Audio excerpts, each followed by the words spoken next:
the beginning, there was nothing. And then there was the Drunken Peasants Podcast. I gotta get a witness. No! Say, man, you got a joint? No, not on me, man. I don't have facts to back this up. It'd be a lot cooler if you did. That's true. Sometimes I cry. Oh! Lick my butthole, he laughed. From the strangest corners of the internet, here to bring you opinions of the world from an altered perspective. Here are your hosts, the Drunken Peasants. Hello, everybody. Welcome to the Drunken Peasants Podcast. This is episode 754. And we've got Jeff Holiday back again. Welcome, Jeff. Classic. Federal informant, Jeff Holiday. Oh, Federal my informant, God. I wasn't going to say anything Oh, I was not going to say anything. I wasn't gonna but say I guess anything. whatever. Now we got to talk about it.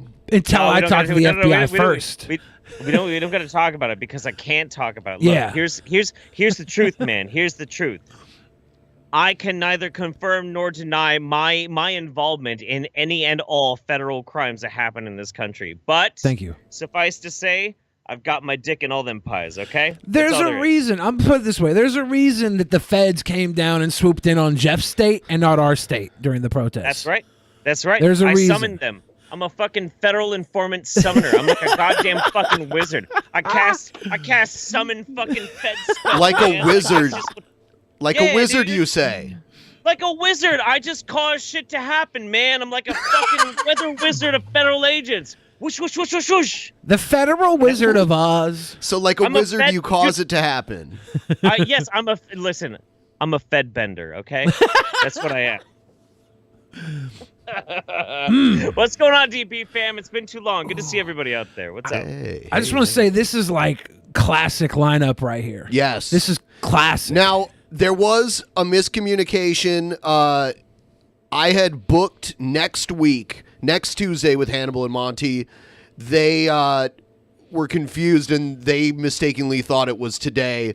So my apologies to anyone who were expecting to see them here.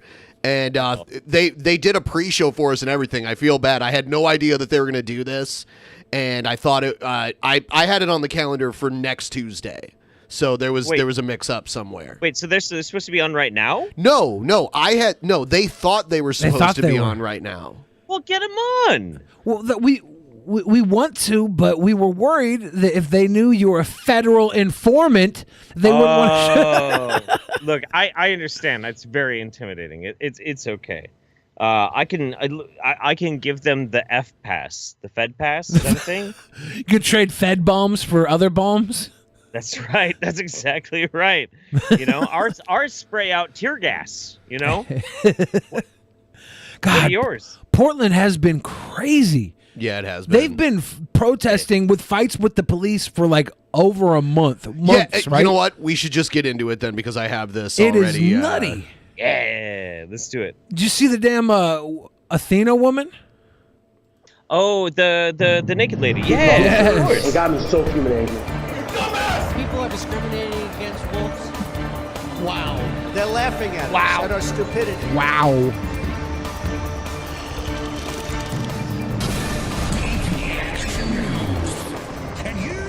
Better well learn to love it. Wow. Wow. Wow. It's a C pass. Let's see. Where was the Ooh.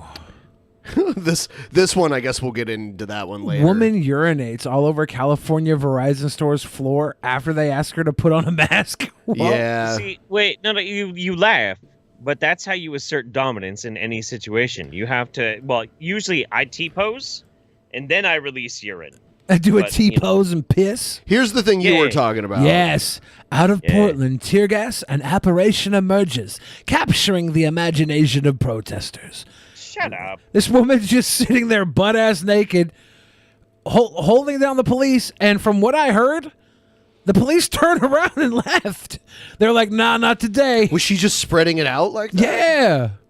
She just came out butt booty naked and hit him up with the flash and freeze, and the cops turned around. She emerged as an apparition from clouds of tear gas as federal agents fired pepper balls at angry protesters in the early Saturday darkness. There's a lot of imagery. Yes. A lot of imagery here. Yes. This could be like a D&D campaign. A woman wearing nothing but a black face mask and a stocking cap strode toward a dozen heavily armed agents attired in camouflage fatigues lined up across a downtown Portland street. The agents dispatched by the Trump administration over vociferous objections of state and city officials are part of a force that has fired projectiles at and detained activists protesting nightly since the killing of George Floyd by Minneapolis police May 25th. Numerous photos and videos posted on Twitter show the unidentified woman as she halted in the middle of the street at about 1:45 a.m. She stood calmly, a surreal image of human vulnerability in the face of an overpowering force that has been criticized nationally by civil rights advocates. This is laying it on pretty thick. Oh, you think? Yeah. This is some LARPy shit. Too bad she's butt booty naked in the middle of the street, fought off the police with her boobies. You know what? They should have just wrote that and left it there. They should have put aiming low at the asphalt. They should have put naked woman lays it on really thick instead of editorial columnist. Because she was really thick laying it on the street. The agents in gas masks and helmets continued firing pepper balls in a staccato pop, pop, pop. Heard on video aiming low at the asphalt where puffs of smoke mingled with clouds of gas. At one point, a fellow protester clothed carrying a homemade shield darted in front of the woman, angling to protect her. Yes, Captain Sava. Protester. But the woman sidestepped him. He jumped out of the way, perhaps realizing that he made them both a target. Before it was over, she struck ballet poses and reclined on the street. What the hell? She also sat on the asphalt in a yoga-like position facing officers before they left. Portland has long been loved or mocked for its streak of earnest but quirky organic earthiness, as portrayed in the Portlandia television comedy series. This is a Portlandia offshoot. You may have heard of Portland in that delightful series featuring Fred Armisen, known as Portlandia. This needs to be like, she needs to have her whole sequel series shoot-off of Portlandia, call it like Breaking Bear. And she just get bare butt booty naked. She's like the Walter White of butt nakedness. People are correcting you a lot, saying what? It's not butt naked, it's buck naked. Her butt is naked. People say butt naked and buck naked. It's accepted common parlance like all over the world. Like both of them are right. Whoever's correcting me needs to go get their tism pills checked. Portlandia. Here's the thing about Portlandia. If you've never been to the Pacific Northwest, if you've never been to Portland itself, and you ever watch Portlandia and you're like, oh, that's so quirky, it seems like they really ham it up for the show. No, they don't. No, they downplay it. They downplay exactly how fucking crazy Portland is for the show Portlandia. Real Portland, 10 times weirder. The one that really freaked me out in Portlandia were the dumpster drivers. Yeah. If you've ever seen that, and they're like, oh, like anytime they see something by the side of the road, they're like, oh, like who threw this away? And they take it home. Dude. And there's one episode where they're real. taking home like garbage food, like food from the garbage. Ugh. Yeah, that's real. There's YouTubers that do that. Dude. There's like whole YouTube channels of people who are real life doing that in real life. That is gross. Yeah, that's fucking Portland, dude. Portland is a very different place, and that's why, like, when these kinds of things happen, like this Athena stepping out from the cloud and blah blah blah, and spreading her clam to blast out of a JJ Powers at the cops. Like, I read that and I'm like, yeah. I mean, that's Portland. That sounds completely entirely reasonable for Portland. But if I heard that happened in, like, I don't know, Kansas City, I'd be like, that's fucking weird. Who the fuck would do that in Kansas City? That doesn't make any sense. But yeah, in Portland, of course. Of course. It says, sometimes the envelope-pushing forms of expression involve nudity. A Portland tavern owner, Bud Clark, gained fame during the 1980s before his election as mayor via a popular Expose Yourself to Art poster showing him in a raincoat discreetly flashing a bronze nude sculpture. Courts have held that appearing nude in Portland is a protected form of political expression, superseding bans on public indecency. Yes. All right. Let's move on to the next thing. This is interesting. She though. is a riot queen. Okay. She's a riot queen. Fuck yeah. Tucker Carlson, Sean Hannity accused of sexual misconduct in streets of Portland, or in new lawsuit. A complaint. Were they showing their vaginas to the cops in No, Portland? I guess it wasn't the feds in those vans picking up people. It was Tucker Carlson and Sean Hannity, and they were looking for naked white women in the streets of Portland. Wow. They almost got one too. This is how it's been at Fox News, though, right? Oh yeah, They made a had whole movie Bombshell. about it. Yeah. Rupert Murdoch. No, not Rupert Murdoch. Roger Ailes. Roger Ailes. Yeah. Yes. A complaint filed in New York federal court on July 20th alleges sexual misconduct by top Fox News hosts, including Tucker Carlson, Sean Hannity, and Howard Kurtz. I don't know who that is, but Howard I'm sure I Kurtz? hate them. Yeah, if we saw his face, it would probably be punchable. Yes. The suit also addresses a previous rape allegation against host Ed Henry. Rape? Rape. Yeah. I like how you did that. That's French for stop.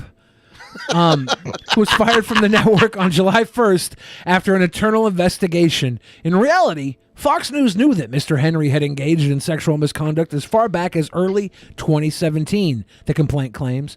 At that time, when Fox News was conducting a company-wide investigation into issues of sexual harassment, multiple women came forward to complain that Mr. Henry had engaged in sexually inappropriate conduct towards them. The rape allegation comes from Jennifer Eckert, a former freelance administrative assistant turned associate producer for Fox Business Network. Hannibal's in the chat. I don't know. Hannibal, there was a mix-up, but you guys are welcome to come on now, too, if you're free. If you're free or today. if one of you is free, too. That's cool. We will Hannibal, take. you have to help me bully these two into doing like a fucking New Orleans meetup as soon as possible. Dude, COVID's gone. I'm there. All right. I want to go so bad. First I stop, want to go New to Orleans. Atlanta Second too. stop, Gathering of the Juggalos. That's next year. Oh my God! I think we could probably get on the show. I bet we could. I know a couple of Juggalo adjacent artists, so I could pull a couple strings. Live DP from Gathering of the Juggalos. Anyway, so like what I wanted to say, Ladies and gentlemen, this will be like, Jeff Holiday's last appearance on the Drunken Peasants. Because he has really stupid ideas. What I was going to say is, you love him, Benjamin, is if you're going to go to work for either Fox News or Bang Bros production, you should assume that you're going to get fucked, probably pretty brutally, one way or the other. In more ways than one. I think somebody should do like a Photoshop of the Kink house, but instead of Kink, they have a Fox News sign. That would be pretty good. Okay, I want to see that. Somebody do that. Somebody do that right now. Jennifer Eckert, a former freelance administrative assistant turned associate producer for Fox Business Network, along with Rape, her claim alleges that Fox News violated federal laws against sex trafficking by supporting Henry. So who actually did the rape?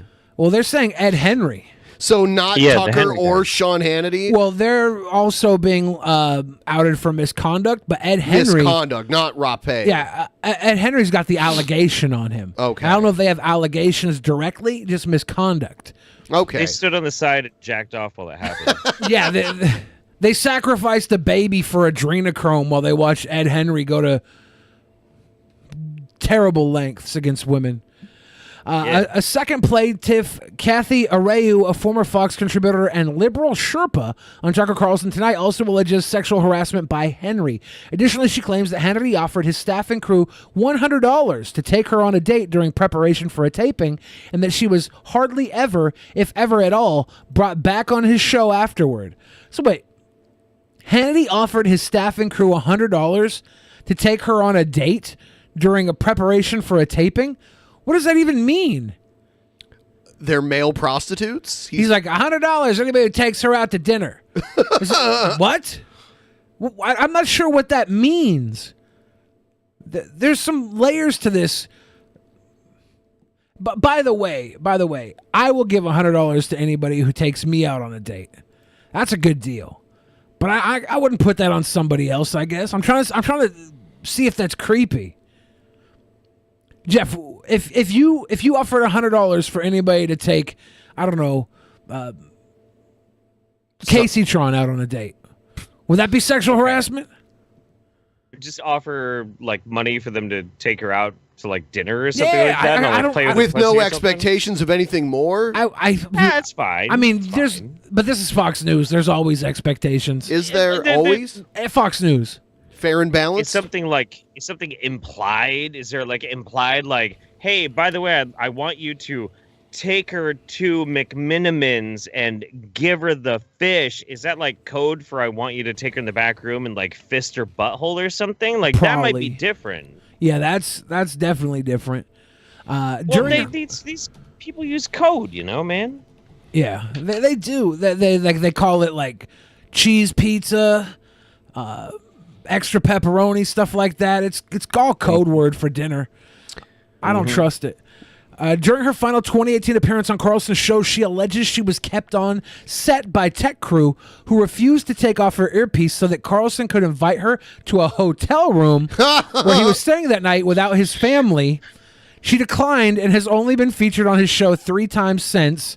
She also said she declined a meeting with Kurtz, whose Media Buzz show she had appeared on regularly at a hotel room one night in 2019, instead suggesting he meet her with a friend for dinner. He did not agree to the meeting, and afterward wouldn't talk with her about possible advancement opportunities, telling her in sum and in substance, "You're the only woman here who won't come to my hotel room." What the fuck? So she says go to a dinner with a friend instead of the hotel room. So Kurtz is trying to like get her to the hotel room.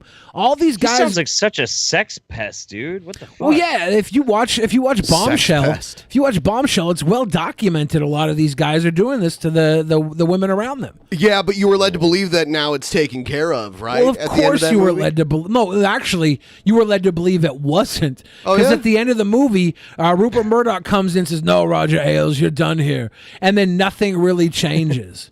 Right? That's kind of like the tone of the movie is like, okay, they just removed one of the fucking Hydra's heads, but 4 more replaced it. So there was no ending to that story that it was fixed. I think you look at the women involved; they're not doing too well. I saw Chris Wallace from Fox News interview Trump. Now, Chris Wallace is an actual reporter. They kind of blur the line at Fox News, but there are opinion people and there are actual reporters that work for Fox News. And Chris Wallace, he's a legit reporter. Yeah. Right. So he asked Trump a bunch of questions, and Trump said, "I don't know if I like Fox News anymore." It's like, yeah, he's so sensitive. He can't deal with someone who's an actual journalist asking him real questions. He just wants people to rub his butt. Trump really enjoys adulation, which is why I think him and I would get along splendidly. Is that what adulation means? I don't think so. Okay, that's fair. I may have completely used the wrong word. I miss. Somebody brought it up. I miss Shep Smith a lot. Too. Hannibal Like, says him Shep and Monty Smith- will be ready soon. A Cool. little bonus pack. Did Shep Smith ever come out of the closet? What? Shep Smith is the most heterosexual man on the planet. What do you think? No. Come on, man. Come on, no gay man could love True Blood as much as Shep Smith. Okay, you don't even know what you're talking about. But no, I loved Shep. I loved Shep, and he was pretty good. And as much as like Fox News is a giant burning pile of shit, there are still some okay people there. I'm only going to be able to name Chris Wallace right now. Everyone's saying he And then did there's- come out. Good. He I did? thought Yeah, I thought I they don't made know. a joke about him in That's just a smoke screen. Bombshell. He's trying to make sure that all of the viewers at home who are heterosexual don't lose heart because they can't compete with Shep. That's why he's doing it. He's doing you a favor by saying he's gay. We're gonna move on to something a little funnier. Vince Neil's okay, good drunken idea. slurring cameo that he charged $400 for goes viral. Ah, good time. Yeah, this is great. This is a cameo that someone paid for $400 too, man. I would not pay the former singer for Motley Crue $400 to make a video. For Somebody me. did. Yeah, listen to it. This is amazing. Happy 40th. This is someone's little bumper screen here. Cute. It's a skunk. Cute. Hey, Decker, this is Vince Oh, my Neil. Hey, God. I want to say Hold happy on, hold birthday, on. brother. Is this Josh Fierstein? It looks like him. Hey guys, it's Josh Fierstein here. I guess I used to That's- sing for Motley Crue. That's way too coherent. Listen to what he says.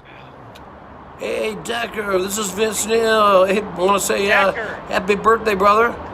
This is actually from Christian Mom, Ethan, and Blake. So keep on rocking, shout the devil, and do some feel good stuff in big old 4-0, you man. All right, see you later. Hell yeah. Best $400 I ever spent. Holy shit. That is awful. So, buddy, I got you. I ordered Vince Neil off Cameo for your birthday. I guess they gave me Larry the Cable Guy. Happy birthday. How many actual seconds was the actual cameo? About That's what I'm really 20 curious to about. 25. Because that's fucking nuts, dude. My That's guy's- absolutely insane. The guy's making about $1,000 a minute there. Lit. I am fucking crazy, man. That's insane. I wonder if that's the most money he's ever made per hour. No. Dude, they were one of the biggest bands of their time. Yeah. They were making way more money. You think than he that made back in like the day. 60 grand for an hour's worth of work before? Well, yeah. Here's the thing, though. Here's the thing. You got to keep in mind, Motley Crue was huge when the RIAA had a stranglehold on people being able to make any money off their music. So Off their like, record sales, you know, yeah. Yeah. Even so touring. You'd spend $16 on a fucking album, and maybe like 37 cents went to the fucking artist. The rest of it went to this giant bloated organization. There was also So they'll- songwriting royalties too. That Did he write all his own stuff? I think he's credited as at least the lyricist on every song that they do. You get a lot of more money when you write that shit. Yeah, that's what broke up Smashing Pumpkins. I heard Billy Corgan say that he made way more money because he wrote all the songs almost totally by himself. It says Vince Neil is projected to be worth about $50 million, so he's not hurting, right?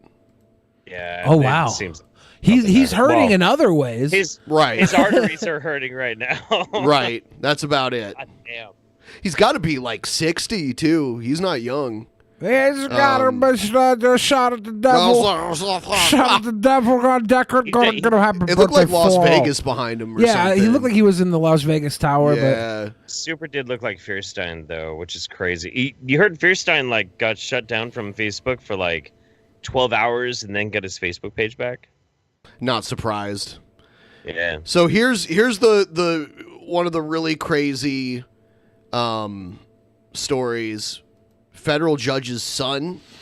Oh my God, dude, this is deep. I have two articles on it too. I also have this one from Associated Press too. I guess we could do this one. Yeah. So, all right. Go back to the other one really quick. Okay. Because I just want to. I see that the title here is a little more telling. Federal judge's son and husband shot at home. Judge was assigned to Epstein douche bank case last week. So the Deutsche Bank is a pretty crazy tie-in Deutsche right Bank, here. yeah. Yeah, the Deutsche Bank A case. German, Deutsch, that means German. Well, I'm sure that this is a German bank that we're investigating. It's the Germans behind all this. The Epstein Deutsche Bank case, though, was assigned to the judge 4 days before her damn son was murdered and her husband was shot at her home. The suspect, it says, update, suspect believed to have shot federal judge's son, husband found dead in apparent suicide. No, why is it always apparent? I hate that word. Apparent suicide, because, Ben, we are in the middle of a great conspiracy right now. This is no theory. This is 100% a great conspiracy. A man reportedly wearing a FedEx uniform shot and killed the son of U.S. District Judge Esther Salas at her home in New Jersey on Sunday night and also shot her husband at the same location. The gunman showed up to Salas's home in North Brunswick, New Jersey, wearing an outfit described to police as a FedEx uniform. Law enforcement said the Washington Post reported both Mark Anderl, 63, a defense attorney and former Essex County assistant prosecutor, and Daniel Anderl, 20, a student at Catholic University in D.C., were shot after one of them opened the door for the gunman around 5 p.m. Sullis was home during the attack but was not injured as she was in the basement, according to a judiciary official who spoke anonymously to the AP. So do we have any information on the actual guy who shot them? Because that's something we should pull up. This guy is connected to, I think he is connected to the Deutsche Bank. They said he has connections to Mossad, like low-level connections. They said that his resume, he's been on, I believe, Fox News, but also Comedy Central because he's a men's rights attorney. He's an anti-feminist men's rights attorney, which they put this out there all over the place. Other than the fact that he used to work for Kroll Incorporated. I represented Roosh V. If you guys hear the history of Kroll Incorporated, you know who Nick Kroll is? No, I do not. Yeah. Do you know who Nick Kroll is? Yep. So who is Nick Kroll? Jeff? Rick Roll? Who is Nick Kroll? Nick Kroll is an absolutely obnoxious fucking impersonator comedian. And do you know how he exists in Hollywood? No. How does he exist in Hollywood? I'm not exactly sure how he exists in Hollywood as an obnoxious impersonation comedian when his father and brother run the entire security operations that allowed 9/11 to happen. Kroll Industries, multi-billionaire industry. This Shut the fuck up. Dude. Nick Kroll, what the fuck? my dude, and this shooter used to work for Kroll Incorporated. They look up Kroll Incorporated. Kroll Incorporated is the Stone Cold Nuts. How do you spell it? Kroll. Okay. Incorporated. All right. I should honestly. We probably shouldn't be talking about this right now. Here's the Wikipedia on it. Kroll is a corporate investigations and a risk consulting firm based in New York City. It was established in 1972. All right. I feel like my fucking brain is melting on this shit. What? Yeah, this is Nick Kroll's dad and brother who run this thing. You could see in August 2001, the O'Gara vehicle armoring businesses were sold to Armor Holdings. The company's name was changed to Kroll Inc., and its ticker symbol became KROL. More than $200 million in annual revenues. This was a month before 9/11, and they made so much money. What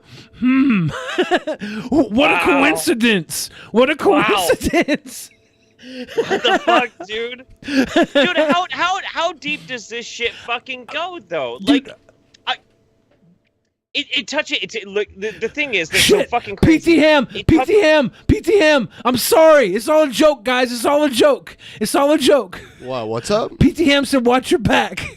I'm done. But no, this guy, this shooter, on his resume, he worked for Kroll Incorporated too. It's so fucking nuts. It's so fucking nuts. We got to pull up this shooter's resume because if we can find it. Let me try and find it real quick. Jeff, if you want to talk, a little. Everyone, please like the stream, subscribe if you're not already subscribed. Also, if you use the Brave browser, send us your bats. Click the triangle up near the address bar. Click on it and click send a tip and send us all the bats that you got there. You know you got some. Every time I mention it, a bunch of bats rain in. Bats rain guano all over us. Rain guano. Look, all I know is that this touches everything. Like the Jeffrey Epstein thing touches fucking everything. People back in the day, they're like, Pizzagate is real, pizza this, pizza that, blah blah blah blah. But the Epstein thing is legit fucking real. It touches every facet. I swear to God, dude. Don't even mention Pizzagate because Billy will argue that it's real. Don't even mention what? Pizzagate? No. I don't even need to. But there's even a YouTube connection to the Epstein thing. It's really weird. It's hello? Pardon-moi? Oh shit. Pardon-moi? Excusez-moi? I heard that we were talking about Jeffrey Epstein. Yeah, Jeffrey Epstein. Didn't he give you money at one point? He did. He gave me $25,000. What exactly was the $25,000 for? I can only reveal that he believed that my pamphlet was going to be revolutionary, so people would understand our universal phenotype. Why'd you just do that with your tongue? That was kind of creepy. I have a nervous tick. I am very nervous. You see, one of my friends recently was arrested. Who was that? He gave me some legal advice when I was dealing with a dispute over a potato. Oh, okay. And someone ratted him out?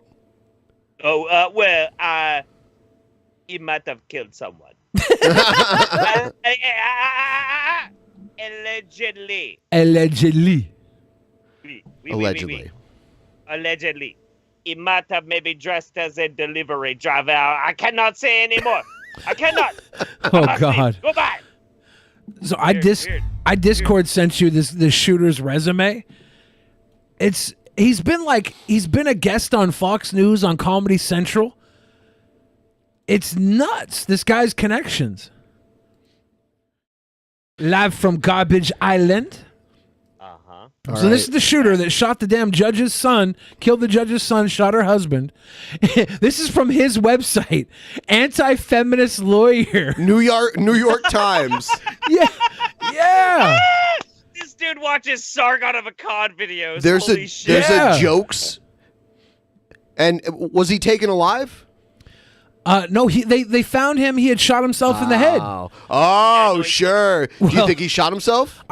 As far as Do you PT think Ham, since PT Ham said, I know he shot himself, it's completely disconnected from any sort of conspiracies. This was just a happenstance. It's funny how life happens. So work experience, right?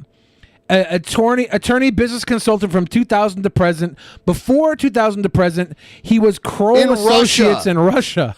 And then he was an attorney in Ecuador and Russia before that in the 90s. Yeah. It's tragic what happened. He fell down an elevator shaft onto some bullets. It's terrible. It's terrible.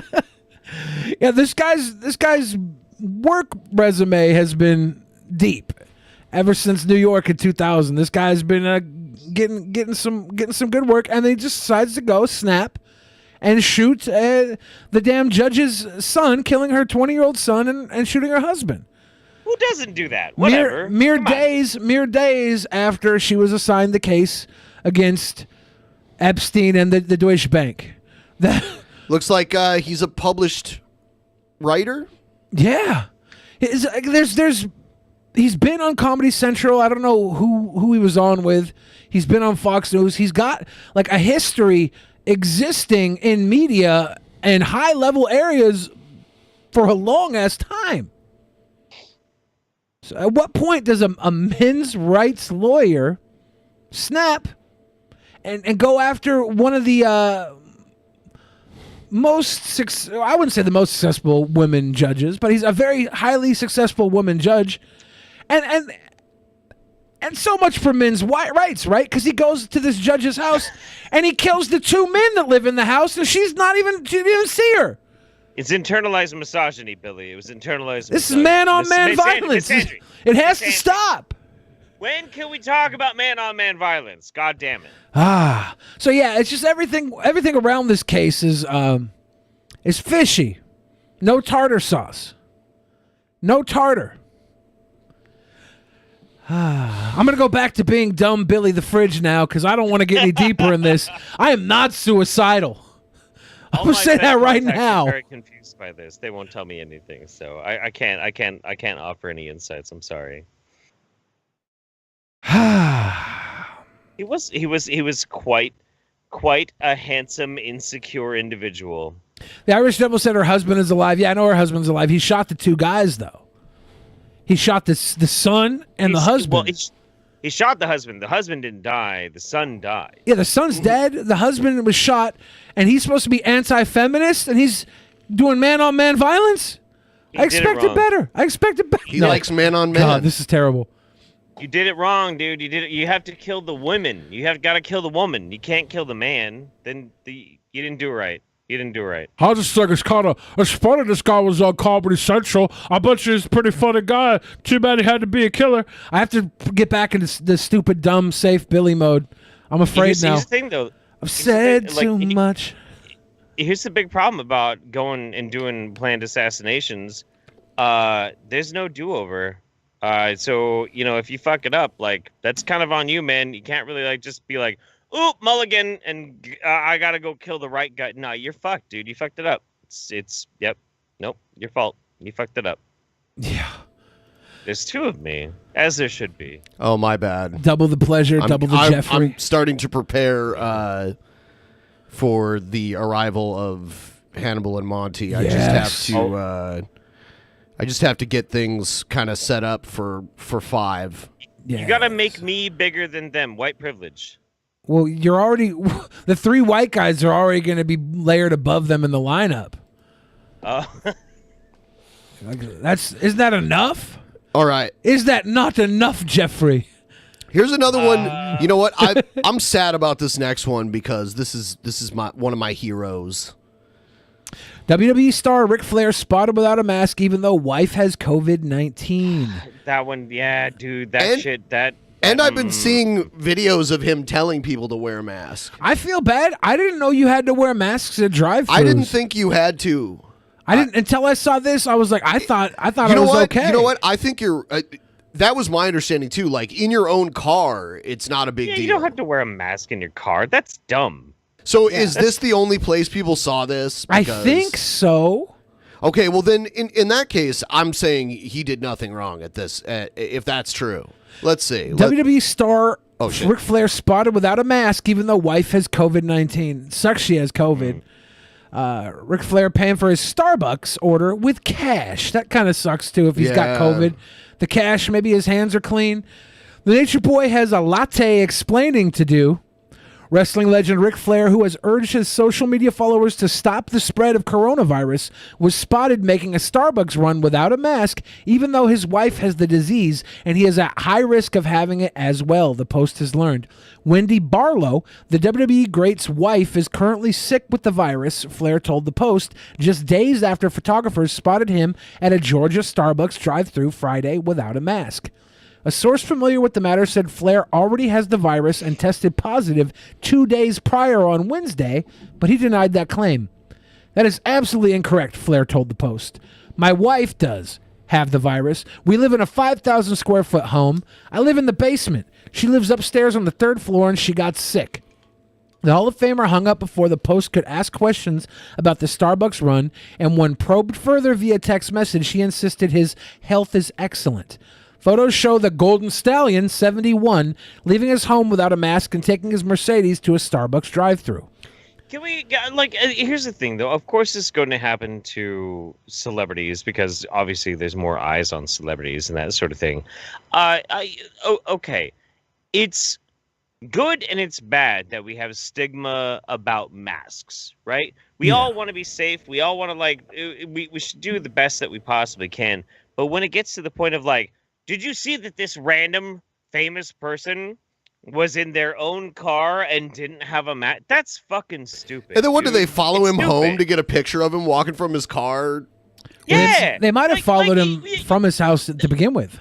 That's fucked up. Save your shame. Save your shame from when Ric Flair is in the Walmart and he's like, I don't know which TV dinner I like. And he's like, save your shame for when Ric Flair beats the fuck out of you for taking his picture and you got your ass kicked by a 71-year-old. Or he's at Walmart and he's like literally 4 inches away from a little baby carriage screaming woo as he coughs into the baby's face. Yeah. But literally anything more than just him sitting in his fucking car to drive through, man, fuck off. That's crazy. That's stupid. It sucks that he was paying with cash because he might have coronas on his hand type of thing. Knowing his wife has it is a little questionable why you would go out. That is questionable knowing she has it. These are things we should think about. We should bring Flair up now so that people rethink about this in the future. Do you want to be going and paying with cash to buy coffee when you know your wife is at home with COVID? Do we know Flair has even seen his wife in the last 2 weeks? Maybe this is an Onision situation and nobody knows where Lainey, Kai, or Wendy Barlow are. I think it's entirely possible. that he exists entirely in the basement level of their mansion. It's possible. And just like pops up and gets in the car and like takes off. And like, well, what about your wife? And he's like, I haven't seen that bitch in like 3 weeks. Woo! Yeah. You know, like whatever, dude. It's fine. It's cool. But we don't know. Don't be so judgmental, guys. We Chill out. don't know his situation. We shouldn't crucify Ric Flair here. What we should do though is talk about it.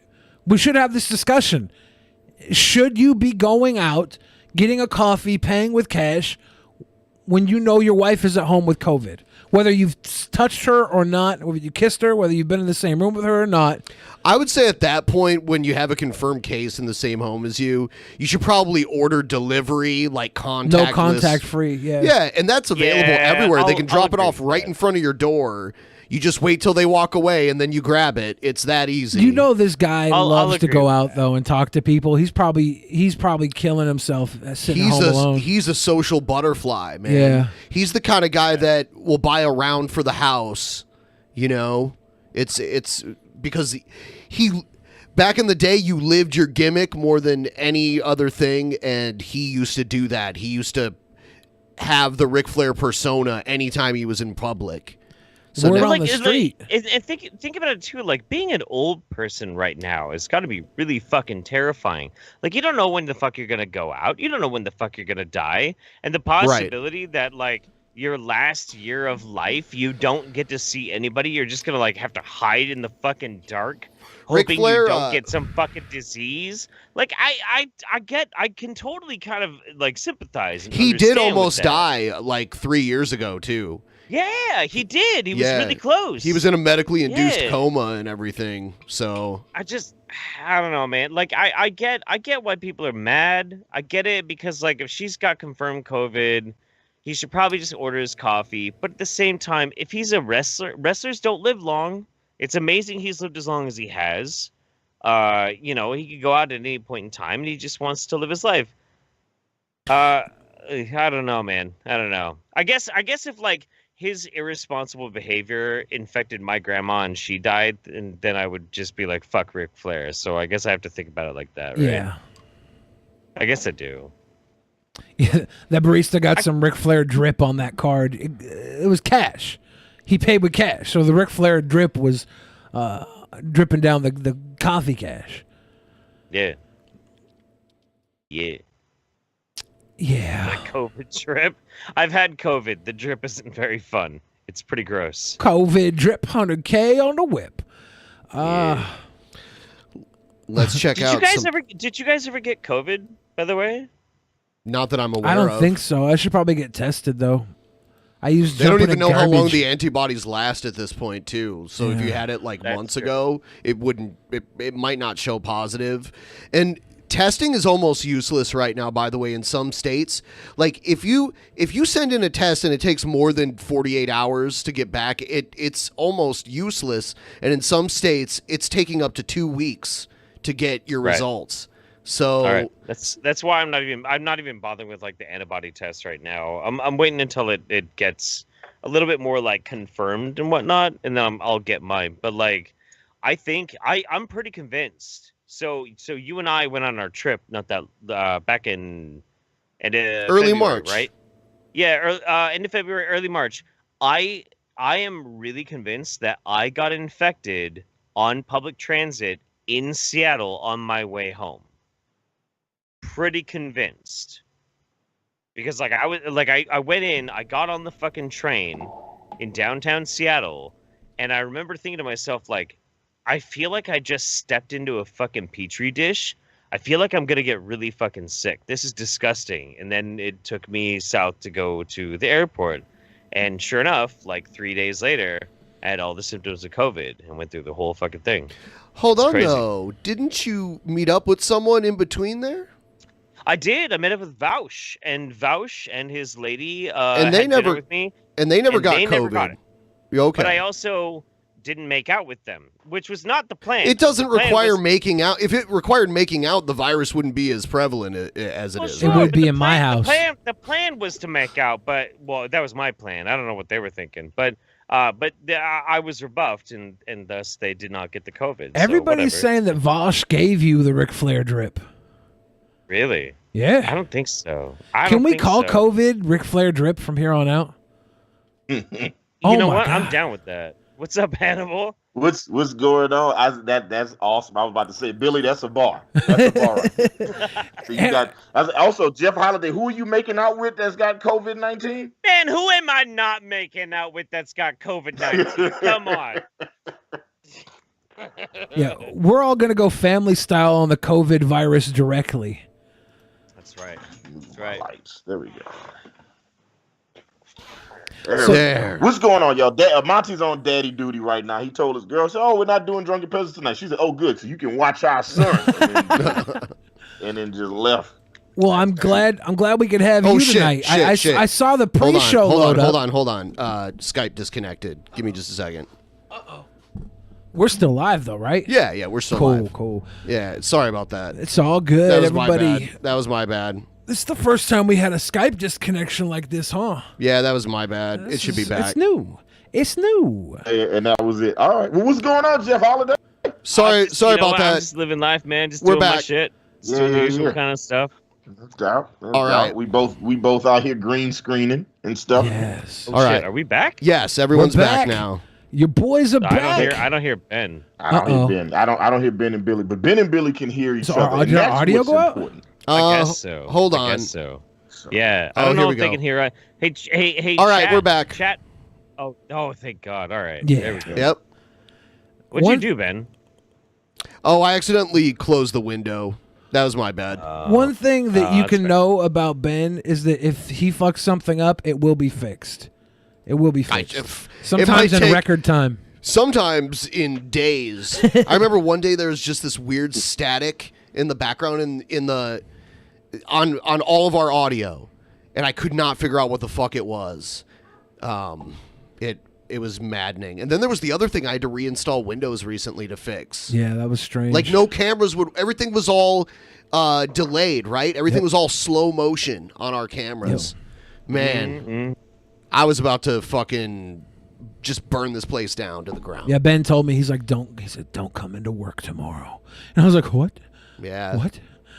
Yeah. So did he say it? Did he say it like that? I said it like Jake the Snake Roberts. He said, don't come into work tomorrow. Why? There's gonna be a mass shooting. I was like, Ben, it's just me and you. Me and Wallace. It's just me and you, Ben. How can it be a mass shooting? I come in here, Wallace is a fucking foyer. Yeah. Once again, Hannibal, I'm sort of sorry for causing you beef with Gary. American Nightmare, how you been? American Nightmare. American Nightmare. Yeah, he just like G-Man did a whole video in a park on a swing about me and Monty and his stipulations for him to come back on our show. It's like that's not something that we asked for. We didn't request that shit. It's so weird. It's just like, and then it was like weird ass. He was just like, y'all got to delete all the videos that y'all have talking shit about me. And then what else did he say? Y'all got to stop. You know what? Well, he's afraid you might ruin his reputation. He had a squeaky clean reputation before you guys made fun of him. Oh, man. Hold on. Just because I fucked that crazy ass cracker's motherfucking girlfriend. Tell me. Just because I drilled Shanny in the asshole. Oh my. Time out. I believe it though. I believe it happened. I believe I believe he has had sex with Shanny. I have no proof to verify that. That is total speculation, and I 100% believe it's true. Like Kanye West's mental breakdown. I totally believe it's true. I'm not even sure that G-Man and Shanny. I have federal connections, and I will absolutely confirm that by federal sources that G-Man had sex with Shanny, and that Rev was the one who came up with the idea. Wow. Shanny just looked like the type of bitch that like to get on top. I'm not even sure that Shanny and G-Man have actually been in the same state together, have they? Like, has that been confirmed? I think so. I think they used to be roommates or something. I think he stayed at her house, but I thought it was a house that was a different property that he had to break into to stay there, from what I understood. That doesn't the mean they plot haven't had thickens. sex, though, because I'm pretty sure if any two people could throw their genitals across state lines, it would be Shanny for Christ and G-Man. G-Man's got to have the biggest dick in the world to be able to follow his logic so hard and so steadfast without any deviation. And we all know Shanny's got the goods. Yeah. We all very much know that she's got the goods. We all know she's got panties, for Christ. Yeah. Her vaginal walls are actually a Monty, stairway to heaven. Yeah, Monty tricked me into watching her OnlyFans video a couple weeks ago. And was just like, hey, check this out. And I was like, what is it? And I checked it. I was like, yeah, man, we were on the Geek Room. It was that week. It was the last time we were on. It was the week that we were on DP. Time out. Yeah, the shit was wild, bro. It was just the shit was like, first off, the first time I meet a person, you shouldn't see their booty hole first. All right, that shouldn't be the first thing that you see of a person. You know what? Monty should make you watch Onision's OnlyFans next. I've met good friends, pussy booty hole first. I've got good friends. We I've gotta met get back on track. We gotta seeing get back them on naked track. first times. I gotta say this much: as somebody who has had a chance to like shit all over Onision to his face, he's got kind of a hug. Onision's dong? He does. Yeah, it's not bad. He's got kind of. I knew you'd look that up. I'm glad to hear you say that, Jeff, because all the anti-O fans are like, "Oh, you got a terrible penis, baby, terrible penis," and I'm like, hang on. Hey. Yeah. It is ugly. It is ugly, but it's not small. He's got kind of a hog. I swear he's got a shapeshifter. Liar!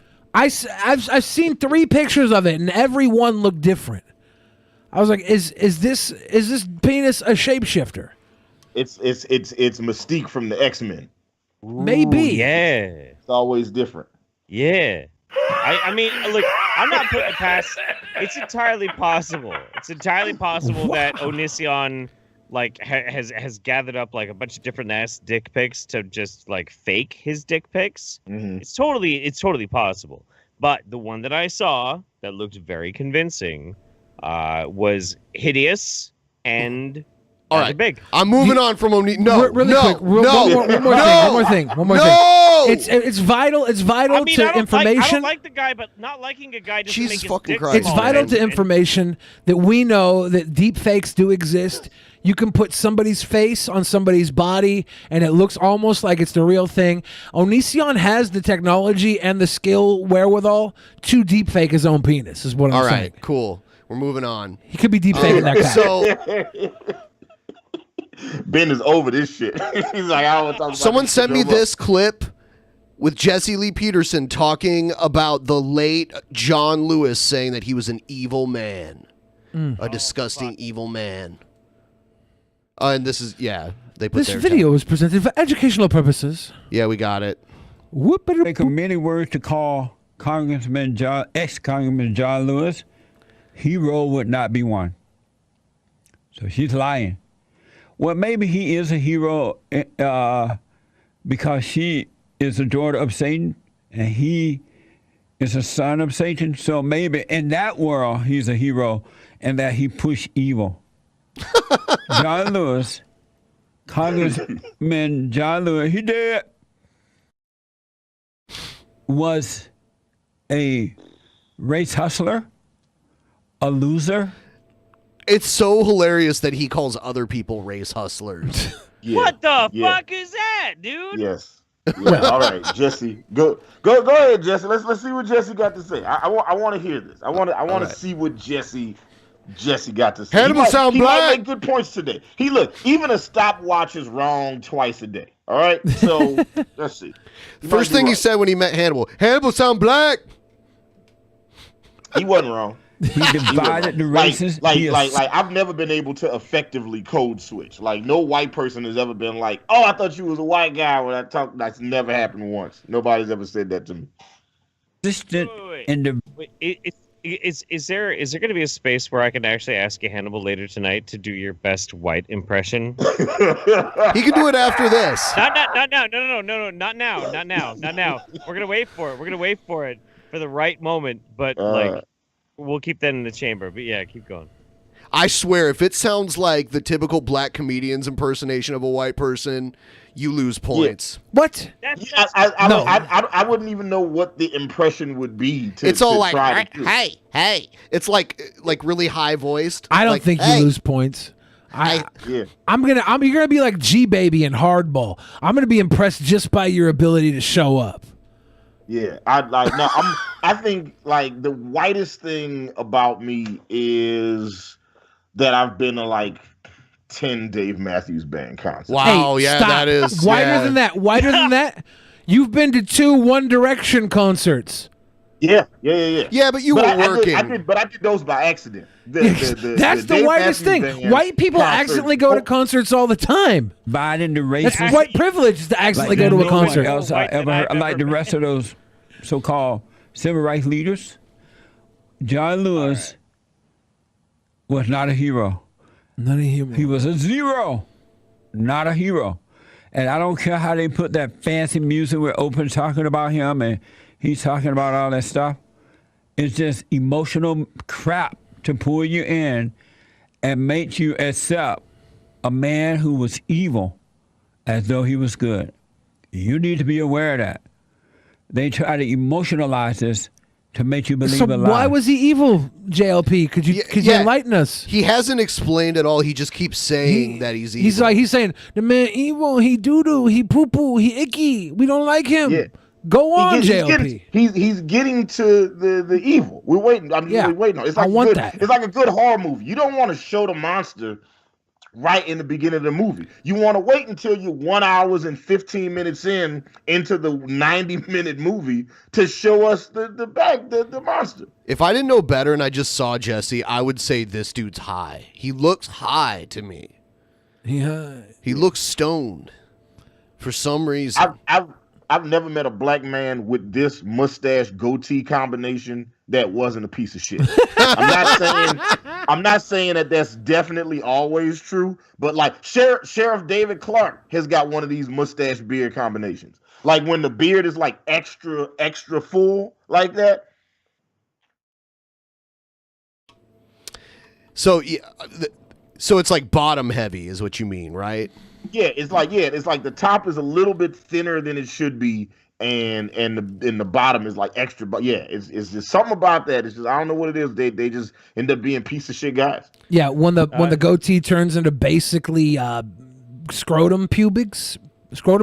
Yeah. Dr. Morton says that's the evil Star Trek goatee. I gotta agree. He looks Mirror a little universe. bit like evil Spock. So in the mirror universe of evil JLP, there's a cool, nice JLP on the other side. Who's just telling everybody to stand up. When John He's Lewis just going around telling people how awesome Hamilton is and shit. It's just was alive, he did. He We did. knew Why he would was he a say- race hustler. He divided the races. He did not unite them. And just because he marched in a rally down in Alabama, Georgia, wherever he was, doesn't make him a hero. John Lewis did not do anything to earn becoming a Congress for so long. Kinda, He didn't make Jesse. things better. Kinda marching in that specific point in time with all them people up against them forces that was stacked up against him. Kinda makes him a hero. Kinda. Like, he kinda can't just say, well, it doesn't make him a hero. Like, no, it actually kind of fucking does, dude. It does. It actually, like, legit fucking kind of does. I'm waiting for him to get to the point where he didn't set he said his thesis statement. I'm waiting for the rest of the essay to get to the point. Like, he might make some good points. He might change my mind. That's why I like coming on DP, because you never know, somebody might open my mind to new facts. All right. I used to think Martin Shkreli was a piece of garbage, and then I started hanging out with Billy, and I was like, you know what? Maybe I was wrong. No, he's still a piece of garbage. Isn't ironically enough, wasn't John Lewis the guy that really grilled Martin Shkreli when he was testifying? Yes, he was. Yeah. Yes, he was. Yes. Pretty sure. Oh, he was the one that said all the dumb stuff, right? Let's pull up John Lewis, Martin Shkreli. Yeah, let's see. Because I remember one guy that was said some dumb stuff, and I don't think Martin was in the room when he said it. Like, Martin had already left, And I can't remember. It was such a shit show. Good old, I invoke my Fifth Amendment right, or whatever was the answer to everything. Let's see. Because he was being federally indicted. Why would he go on record about anything that could be used against him in his other case? I think we as a people should universally accept the idea that anybody who has a syndicated radio show is a lying piece of shit. Like, I think we should just accept that, honestly, because I don't know anybody who has a syndicated talk show who isn't a lying piece of shit. I've been thinking about it. I was wrong. It was Elijah Cummings. Yeah, I didn't think it was John Lewis. Elijah Cummings. I understand, Ben, if you think they all look the same. But No, they're just about the same age, and they were both bald too. They look similar. I'm just saying though, like all these fucking daytime talk show AM radio hosts, they're always lying propagandists. They always suck. Was it Marco Rubio that made the same mistake? Did he? Marco Rubio, I think it was. Marco Rubio posted a picture of him with Elijah Cummings and said, hilarious. John Lewis, you will be missed. That's hilarious. That is John Lewis? I can't remember. It might not have been with Elijah Cummings, but I think it was. Maybe it was. I'm going to look up They have Marco a similar Rubio. look. They had no hair. And Ben. Yeah. Lewis mix-up is humiliating for two GOP senators. Yeah, two Republican senators post photos of Elijah Cummings in John Lewis tributes. Marco That's Rubio hilarious. was one of them. Yeah, that's absolutely nuts. But yeah, Elijah Cummings is this fucking squeeze ball that asked Martin Shkreli. Fuck that. That whole thing was a shit show for people to get their pound of flesh in so they could go back to their delegates and be like, I took it to Martin Shkreli and Big Pharma by asking him a bunch of uninformed bullshit questions that Martin could answer nothing to because he was under federal indictment.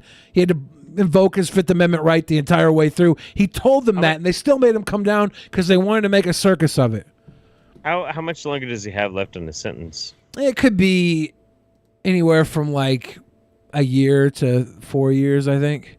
Oh, okay. Just depends. He's been getting good behavior, but that whole somebody found like I guess a cell phone on him. Maybe it was planted. I don't know how it got there, but that was a road bump. He made I can them ask my worse. Fed friends. I can ask mine He did too. not make things better, and that's the truth. I don't know what's in people. I do know, but why people have to lie when you die? Hold on. You could be a son. Hold on. Shit. Hold on. Hold on. The fuck? Hold on, though. What are you, Ben? What are you doing? Ben? Ben, what are you doing? What are you doing, Ben? Is this Elijah Cummings? Yeah, that's Elijah Cummings. Not John Lewis. That is Elijah Cummings. There's a similarity there. There's a similarity. I'm dying right now. Oh my god. Yeah. This is like Prince Harry and Carson Wentz. So you know. So Jesse Lee Peterson showing Elijah Cummings too. Yeah. Oh my god. But you can Google his name and Are get we a picture. sure this isn't John Lewis?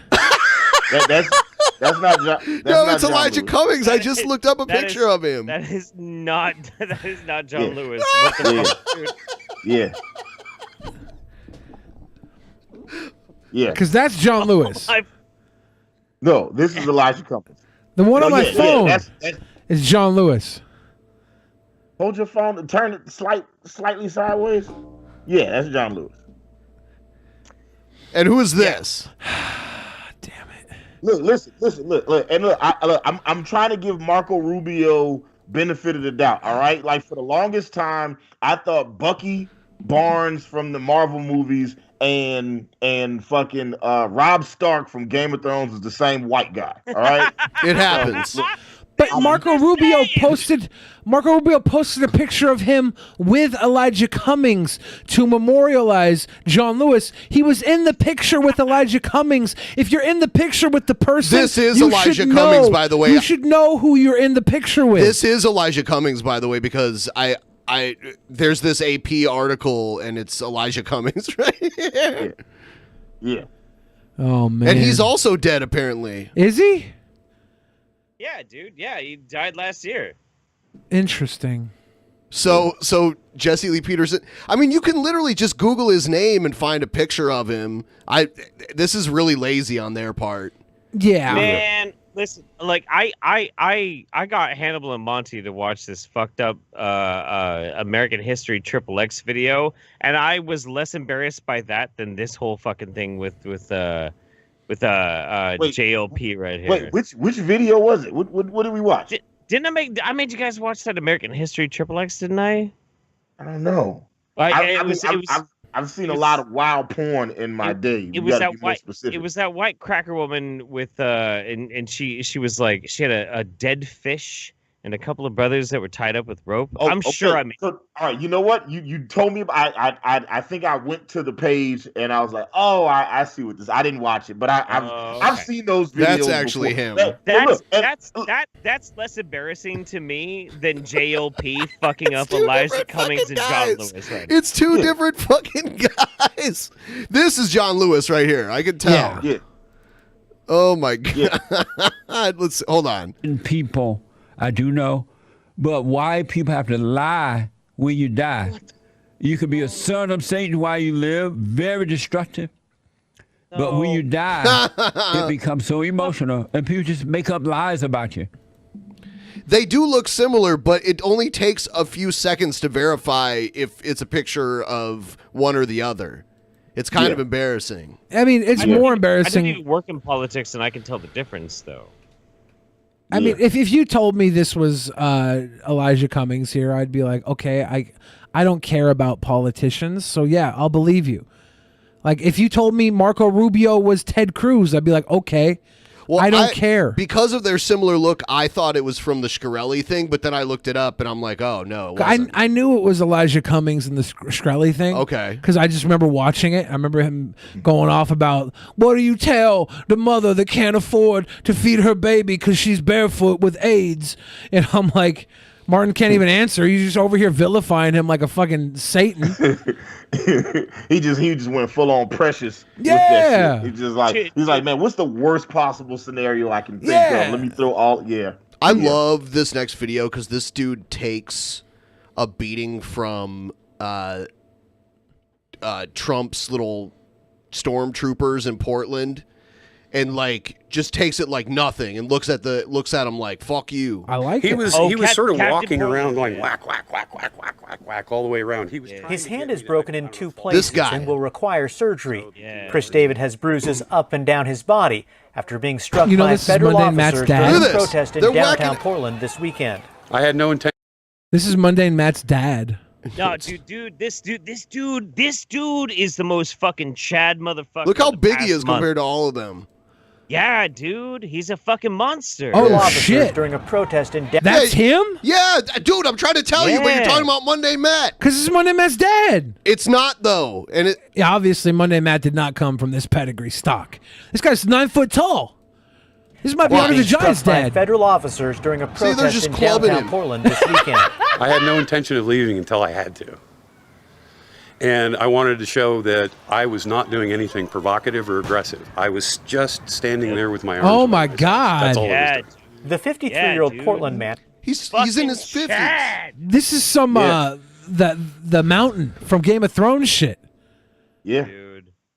Had never been to a protest before, but after seeing news accounts claiming federal officers in unmarked vans were arresting protesters without probable cause. Yeah, they were just grabbing people and throwing them in vans and driving off with them. I've been there. Yeah.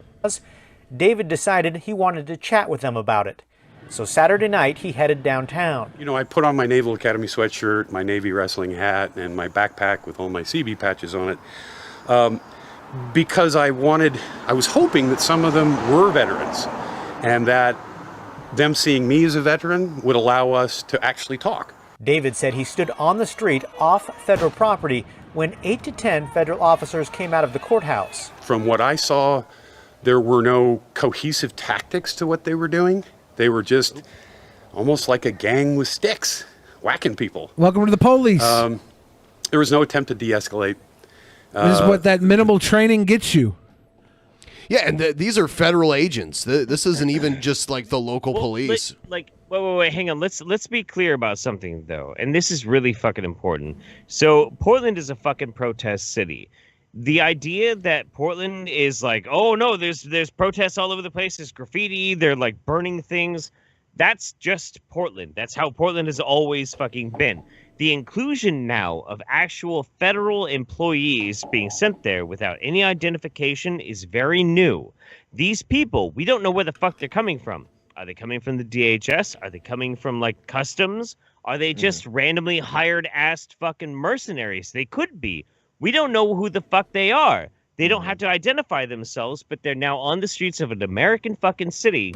And this absolute Giga Chad motherfucker, this badass veteran that we stand so fucking hard, goes up there and says, what, you gonna beat a fucking Navy veteran? I was in war, bitch. You gonna beat me? And they beat him.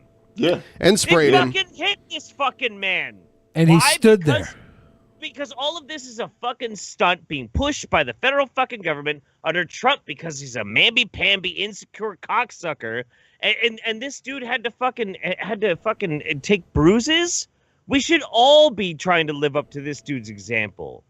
This guy's a fucking champion. I love him. It looks like they fucking tore up his kneecaps. They tore up his they shattered his hand in 5 places, dude. Yeah. And now he's sitting in front of his house like, yeah, I just want to go down there and talk to him. Thought maybe they identify with a former Navy vet, but no. They just want to play sticks and stones with my bones. To engage and to escalate the aggression on both sides. This weekend saw some of the largest protest crowds in weeks in downtown Portland. Hundreds of demonstrators seemed galvanized by the presence of federal officers who were called in to help protect federal buildings. So far, the federal courthouse in Portland has seen more than $50,000 in damage. Protesters and local leaders argue federal officers have used overly aggressive tactics, including tear gas. $50,000 worth of damage. Yeah. There was $100,000 worth of street art added to that building. A beautiful graffiti. It was gorgeous. Yeah, like the $50,000 worth of damage is not a lot of damage. Just for somebody who's done a bunch of damage, I can tell you $50,000 worth of damage. That's not a lot. Yeah, that's the sprinkler. That's the sprinkler going off in my apartment. I've done $50,000 worth of damage to a Chipotle bathroom. Okay, we're fine. Face was burning, my throat was burning, so I could barely swallow. Multnomah County Commissioner Sharon Myron was on the periphery of the protest crowd Saturday night when she was hit with tear gas. There is no level of, damage to some property in a park or damage to a building that justifies the trauma and the actual injury caused by the wide dispersal of tear gas. Federal officers aren't just being challenged on this the street, guy's 4 foot tall. The courtroom. Oregon's Attorney General filed a lawsuit on Friday against federal officers, claiming they're using unlawful tactics.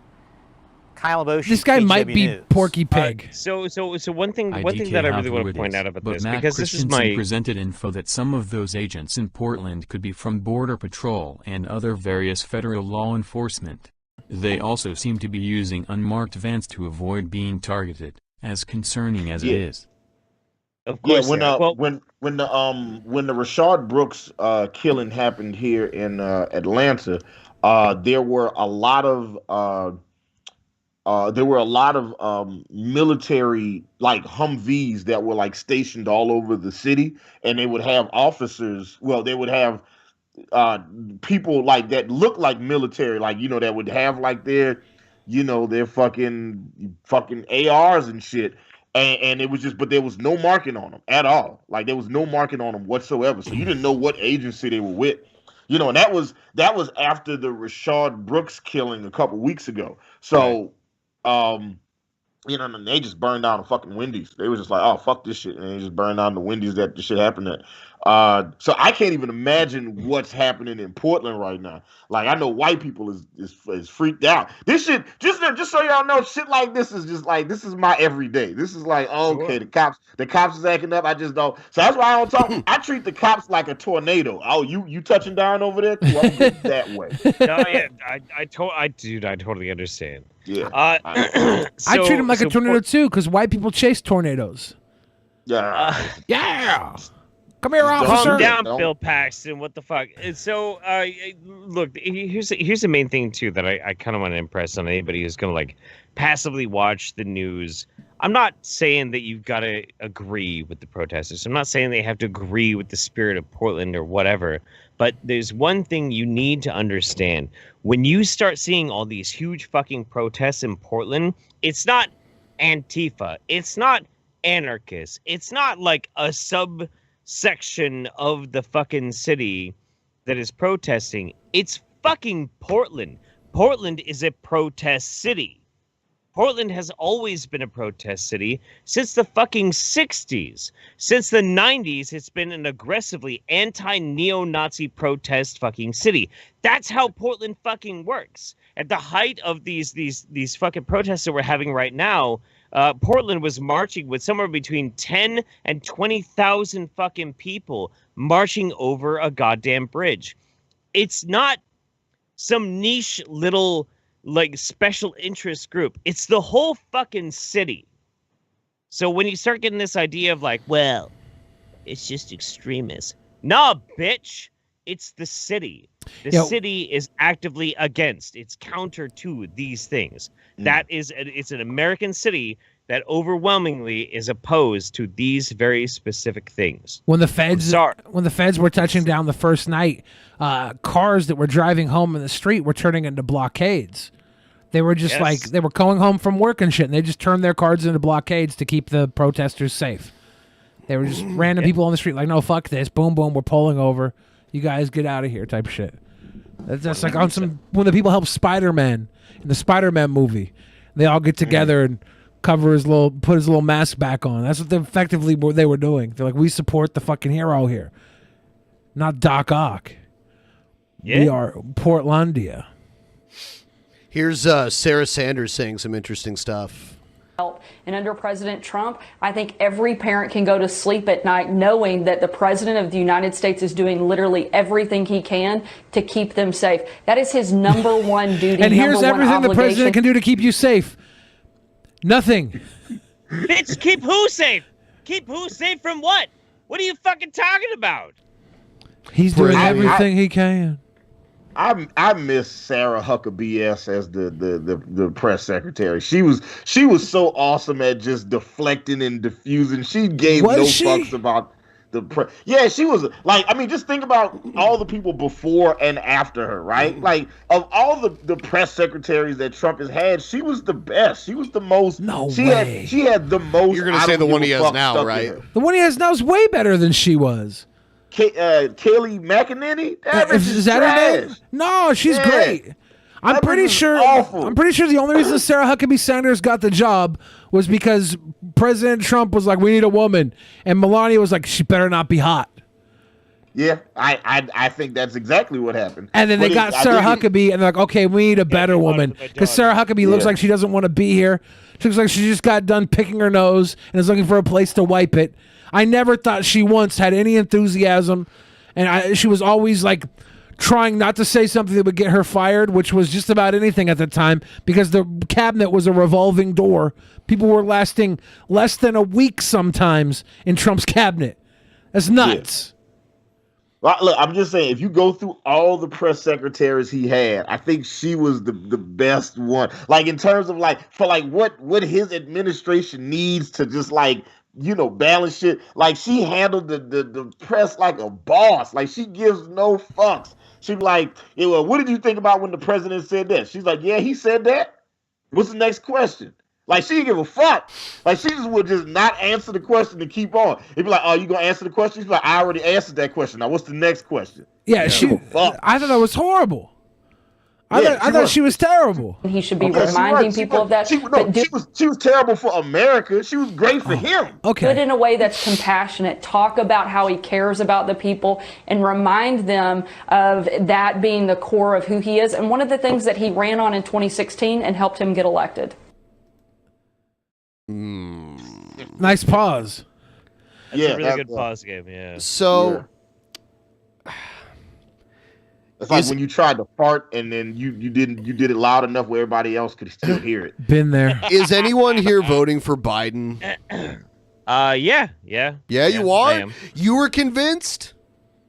Well, no, wait, hang on. Okay, I'm gonna let everybody in on the secret. Okay, here's the secret. Okay. Me as a hardcore leftist, I up until about 3 weeks ago, maybe 2 weeks ago, I was like, okay, look, listen, as a leftist, fuck Donald Trump and fuck Joe Biden because they're just neo-corporatist dick suckers. I fucking hate them. Fuck them. Suck my fucking dick. If you want my fucking vote, give me Medicare for all. And that's what basically my position was Medicare for all, or I'll vote for, what is his name? Joe Jorgensen? Is it the libertarian dude? I don't even know. I don't know the name of the libertarian candidate. There's a Howard. He's all right. He's all right. There's the Howie guy that's running. Looks to be pretty interesting. But I was down with that all the way up until about 2 weeks or so, and I was like, okay. Then you decided you were going to vote for Kanye West? Well, no, I was always going to vote for Biden. But the thing was, I wasn't going to say I was going to vote for Biden because I wanted the DNC to be scared enough that they would actually give us some leftist fucking ideas. That's the whole point. But now it doesn't really fucking matter. Everything's like fucking bananas. Everything's like in a goddamn hellscape. Who knows what the fuck's gonna happen from week to week? And I'm done trying to like play the fucking game, man. Yeah, of course I'm gonna vote for fucking Biden. Of course I am. And he's gonna be the same fucking neo-corporatist dick sucker as any other fucking stupid ass Republican. Whatever. Fine. At least he doesn't actually have literally a neo-Nazi as a script writer in the fucking White House. He at least doesn't have that, so he's better. Okay? We say he's better. And he probably is, but I wanted to vote. I wanted my vote to go to allowing Ruth Bader Ginsburg to die. Because I feel like they won't let her die until there's a president who will put someone in her seat that will be like Biden. Yeah, we got to do Biden. And I don't know if Biden will even do that. I feel like Biden will fuck it up. But nobody else is going to get the goddamn presidency, okay? Nobody else. Yes. I mean, the problem is that we have a system where we don't vote for the best person, but we vote for the least terrible person. Right. That's exactly the issue. Right. And nobody likes this system. Like, Republicans don't love this system. No. I disagree there. I think they love the system. I think they both love the system where they get to stay in power and have almost no differences between the two of them. And they kind of have this weird tug of war over the few ideas that they don't agree on. But I mean, in all honesty, behind the scenes, they're making it so there's no third party that can be brought into it. That's how I feel. I think like 90% of the country doesn't even know that this is how things are. I think the vast majority of Americans don't even understand, like, this is the game that we all play. Yeah. I think that they think that there is actually a choice between the two, and they think that, like, if you vote for Biden, you're not voting for a corporatist dick sucker. I bet they think that. I bet they fucking think that. Yeah. You know? Yeah, they're wrong. Yeah. You're right. And like, I don't want to vote for Joe Biden. Like there were like 100 other, like, if, like, I would vote for Air Bud before I vote for Joe Biden. You know, like the dog that could always play sports because there was always no rule in the rule book that said a dog could not play sports. Yeah. And then they would let him like kick a field goal or like catch a frisbee or some I don't know. It's like that was like, I don't want to vote for Joe Biden, but I really don't want to vote for Donald Trump. And I also really, really don't want to vote for Joe Jorgensen. I don't want to vote for Kanye West. It's just these are the options that we have available right now, and so this is the choice that I have to make. It's like, hey, do you want to have sex with chlamydia girl or herpes girl? It's just like, well, where's the bitch with no disease? Can we agree on something though, Hannibal? Like, okay, so I don't know about you, but like when Ye came out being like, I'm gonna be fucking president, I immediately was like, dude, you need to shut the fuck up. No way. Please don't. Please don't. I was so fucking happy when he had his meltdown because at least now I know he's not going to fuck it up one way or the other, right? Yeah. I mean, so, you know what was sad about that? What's that? Kanye West has some good points. He's over here talking about he's a Christian. He's like no abortion. So does my fucking mailman. We gotta stop abortion. I have a question. Give me a percentage. Each one of you guys, give me a percentage on the likelihood that Trump will win. 100%. Billy says 100%. Oh, I don't think it's 100. I think it's. Is it less than 50? 50. I think I got it right at 50. Like, and I honestly, I think it depends on what Joe Biden scandals pop up the week of the election, and you know how bad he gets decimated in the debates. Yeah, because he's gonna get his ass handed to him. The question is, how bad is he gonna get beat up in the debate? The only other time I've seen Biden debate Sarah Palin once, and then I saw him debate Paul Ryan after that. Those are the only debates I've seen him in. Mm-hmm. Sarah Palin, like, whatever. You know, Joe Biden was a seasoned politician. Sarah Palin was a beauty pageant contestant that got popular being a news anchor, and then she ran for governor of a small population state. Here's my answer. So as long as Joe Biden doesn't name Hillary Clinton as his VP, as long as he doesn't do that, and as long as there is no massive gaffes that keep him out of the limelight for the most part, all the way up until the election, I think there's a 20% chance that Trump will win. I think Joe Biden has an 80% chance of winning. Because Trump has fucked things up so bad.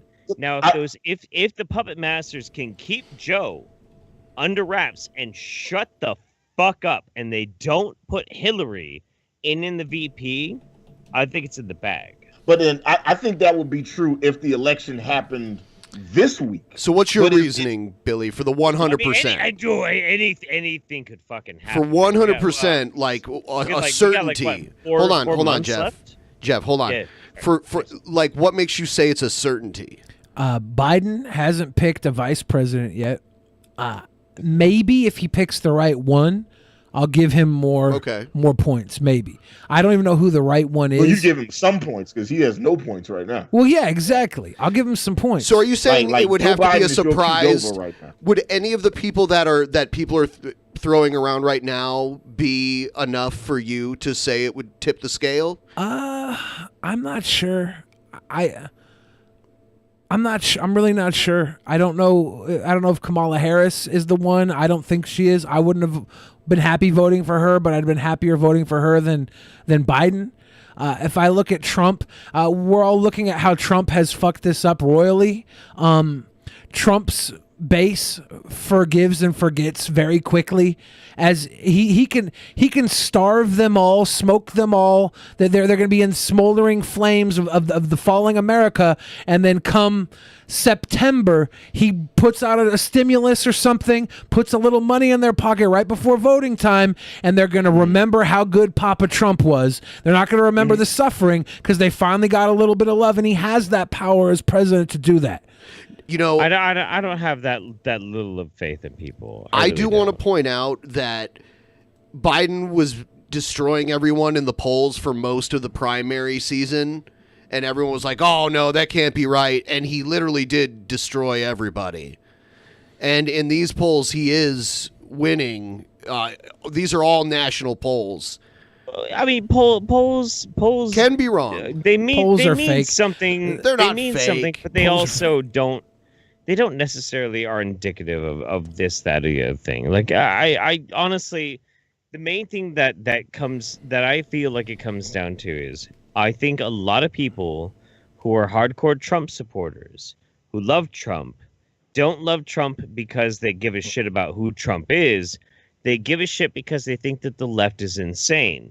Now, when they're set in a little fucking booth and they're like, well, who do you want? Do you want this guy who's doing all these fucked up things?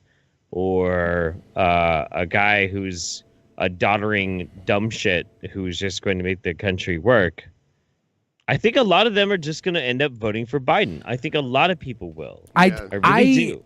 I would rather, honestly, I I'm not Team Trump at all, right? I like how people use the fact that a poll was wrong once as a reason why polls don't matter at all. I'm That's not saying dumb. That's I see the stupid, people in the dude. chat doing it. It's like, yeah, the polls were wrong in the last election. I realize you're so like young that you don't remember all the times the polls were right, but whatever, do it. I Do your feel thing. like don't 4 know. years of Trump is better for the Democratic Party than 8 years of Biden. Maybe I'm wrong. The difference in the polls between them saying Hillary would win and Trump winning versus Hillary, the overwhelming majority of Biden in those polls winning counteracts that whole fucking thing. So as clever as you might feel and very cheeky, like, oh, remember when they said that Hillary was going to win? It's not the same, dude. It's not the same. You're not really that. Do clever. I'm you sorry. think that 8 years of Biden is better for the Democrats than 4 years of Trump? 4 more years of Trump? Fuck Democrat, dude. Fuck Democrats. Fuck Democrats. And But fuck you're saying you're going to support their decision Of course. Like, what other choice do I fucking have? to let them crash and burn and spend the next 4 years doing something different because the Hillary thing didn't work, the Biden thing didn't work. They can't rest on the laurels of an old party value. They have to go new. They have to reinvent like the Republican Party did with Trump, and they didn't want to do it. The people wanted Trump, and they fought tooth and nail until Trump got the spot, and then Trump took it. And now the Republican Party have to deal with Trump. A lot of them, I think, would rather have Biden themselves because Trump has been a fucking mess. I feel like the American public doesn't necessarily like Trump or likes Biden. I don't think so. Because, okay, from my limited experience trying to have these conversations with people, I have very commonly run into people saying, like, well, you don't like Trump, so you like Biden. I'm like, no, I don't fucking like Biden. Yeah. Like, well, but you're not a Republican, so you're a Democrat. I'm like, no, I'm not a fucking Democrat. Fuck Democrats. Fuck Democrats and fuck fucking Republicans. I don't fucking like them. Well, then what are you? I'm a fucking American, you piece of shit. I'm an American. I like my First Amendment. I like my Second Amendment. I like all my fucking amendments. I like my state fucking rights. I don't like any of this bullshit. Amendments. Trump does not stand for the First or Second Amendment. The Democrats do not stand for the American people. They're a bunch of neo-corporatist fucking dick suckers. Every single aspect of our fucking politics is just designed to try and serve some corporate master, to try and further pump up the fat fucking dick of some corporate fucking cocksucker. Nobody gives a shit about actual people. Why do you like your amendments, If Jeff? Biden wins and gets 2 terms, he'll be 86 years old by the end of that. But it's not even going to be him. It's going to be whoever he picks for his fucking VP. That's insane to think about. We're not. Yes, it is. What an elderly president, man. That's unprecedented. But this is how broken our fucking terrible country is. And you want to This is talk how about the fucking amendments. easy You it want to is. talk about the amendments. Yes, I do, because why? the amendments are the only thing that make this country still good. But aren't the amendments in their entire existence? Aren't the amendments changes to the Constitution to begin with? Why aren't we making more changes? Why are we using 200-year-old operating system on? We need a brand new technology. Why do we hold on to this old shit? Yeah. Oh my God. No. Why? Dude, no. Listen, because America was founded on the very basic principle that we are anti-authority. Very first and foremost, we have the ability to speak our fucking mind. That is the spirit of America, okay? No matter what. If we wanted to worship some fucking god king, we should go and suck the dick of King George and become a bunch of fucking Englishmen again, okay? King George's I don't want to dick be is no longer in existence. Well, I don't want to be some cuck-ass fucking Englishman. Fuck the English and fuck the UK and fuck all I you don't fucking agree with anything you're saying here. All of these views are absolutely co-signed by the Drunken Peasants. No, they're Now, not. That's amendment number fucking 1 is that every single man, woman, and child, our statements, no matter how hateful and stupid and even bigoted, are equal to each other, so we all get a chance to say it. Number 2 is that we can defend that right with the Second Amendment. Trump doesn't give a shit about the Second Amendment. He doesn't like the fucking Second Amendment. He's openly stated out in fucking public he'd rather strip due process and take away the guns of people that he just don't fucking like. Ugh. He doesn't appreciate fucking states' rights, the very basic fundamental principles on this fucking country is built. He doesn't give a fuck about any of that. Well, now, but here's the problem. The problem is, do the Democrats feel any differently than the Republicans? And the answer is no. No, they don't. They don't feel any fucking differently. That is why, if you're a real fucking American, you have to understand and you have to appreciate and embrace the things that makes you an American. Because the Democrats, the Republicans, they don't serve you, they don't represent you, and they're a bunch of fucking cocksuckers. Fuck them and just be true to yourself. Be a good American. Be a good American. Be a good yourself. Yes. Rich people don't give a fuck who the president is. They don't give a fuck. Oh, I don't agree with that at all. Maybe some of them do. How do you think they get away with paying so little taxes? Of course they care about who the president is. You think the Dems are going to make them pay that many more fucking taxes than the Republicans do? There is a difference there. In taxation, businessmen don't operate based on who the fucking president is. That's a variable that will change regardless. They operate on other factors. They're not sitting here. They're not sitting here hoping that fucking we get I don't agree. Trump to stay 4 more years so they can not pay taxes. The system's There's kind of definitely a rigged. difference in taxation between the two parties. That is one of the differences. We think, but you want to defend the amendments and everything, right? And that's fine. But the Constitution was ratified in 1987, and the First Amendment didn't come back, or 1787. The First Amendment didn't come back around until 1791. Did you say 1987? Yeah, I said the wrong fucking year. 1787, and the First Amendment didn't come around for 4 more years. You know, those amendments weren't part of the Constitution. They were changes that were made later. Why the fuck are we 200 and something years later and we're holding on to these changes that they knew 4 years after the Constitution was written needed to be added in? And we're here 200 and something years later like, oh, this was right. This was the way it was. This was the way it's always going to have to be. When it wasn't even always the way that America was made. I can answer that. Thank you. That's all I want to know. Because ultimately, just in the wisdom of the founding fathers, don't get me wrong. Like, I'm not the biggest fan of the founding fathers. There's a lot of fucking slave owners on their fucking money. Of course, almost all of them. Yeah, almost fucking all of them.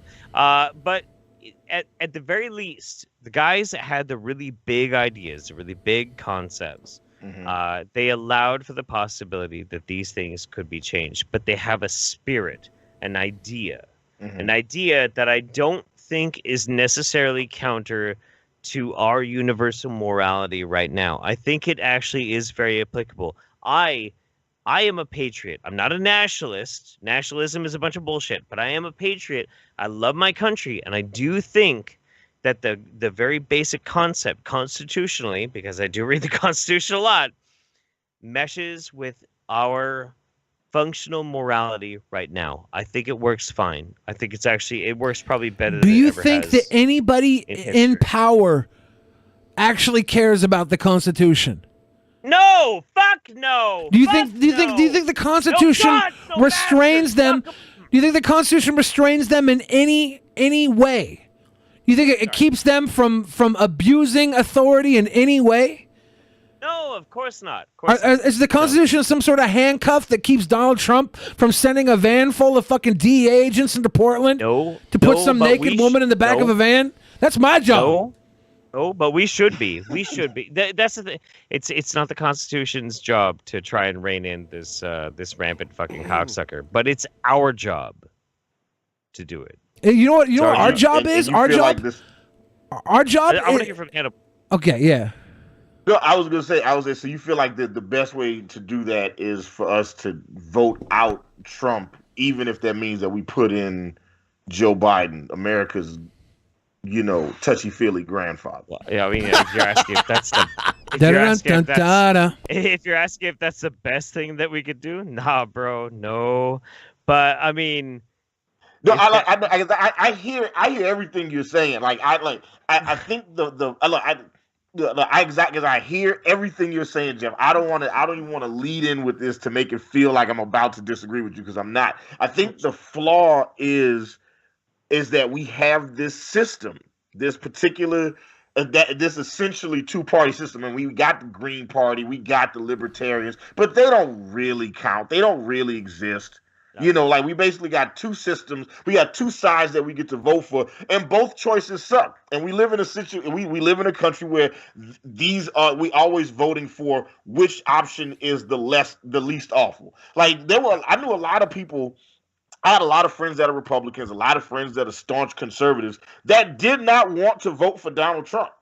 Yep. They were just like, yeah, I really, really don't want to vote for this guy. But it was like, if the choice was him or Hillary Clinton, then it was like, yeah, well, I guess I have to vote for Donald Trump. I laughed so hard when Romney voted guilty against Trump. That was hilarious. Romney, the one Republican to vote guilty against Trump. What?'s an interesting character. He doesn't like Trump at all. Yeah. Here's a really crazy fucking part about it, though, and this is what should fuck us all up. This is really honestly what should fuck us all up. If we take the politics of America and we apply them to the rest of the world, then our left-wing politicians, our Democrats, are right of center. So that includes Hillary Clinton. So all the people who are thinking like, well, we can't let those left-leaning people win, so I'll vote Donald Trump. Bitch, you could have voted for Hillary Clinton and you're still voting for right-wing fucking principles. And that's the fucking trick that has been pulled all over our eyes. There are all these, and this is true. This is 100% true. This is 100% true.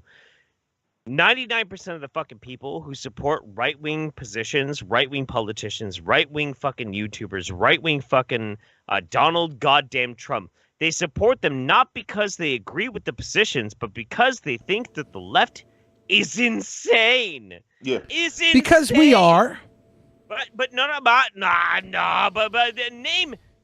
a leftist fucking politician. What, Joe Biden? Joe Biden is right of center.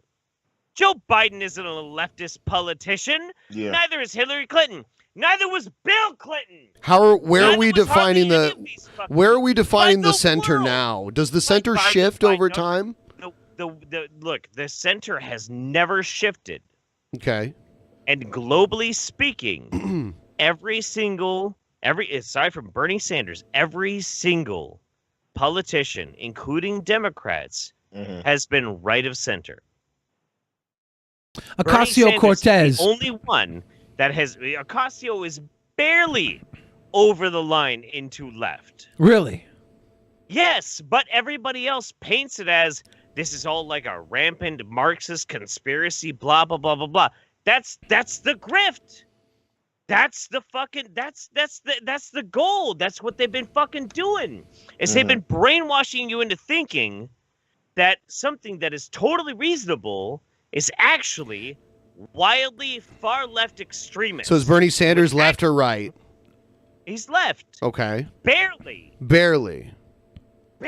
Compared to what, though? Are you speaking like globally? World. Okay, you are speaking globally. Okay. Compared to global fucking politics, yes.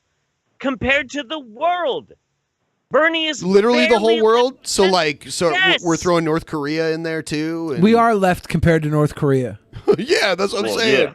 Yeah. That's what I mean. That's what I've been trying to get across to people is like this whole idea that the left is insane.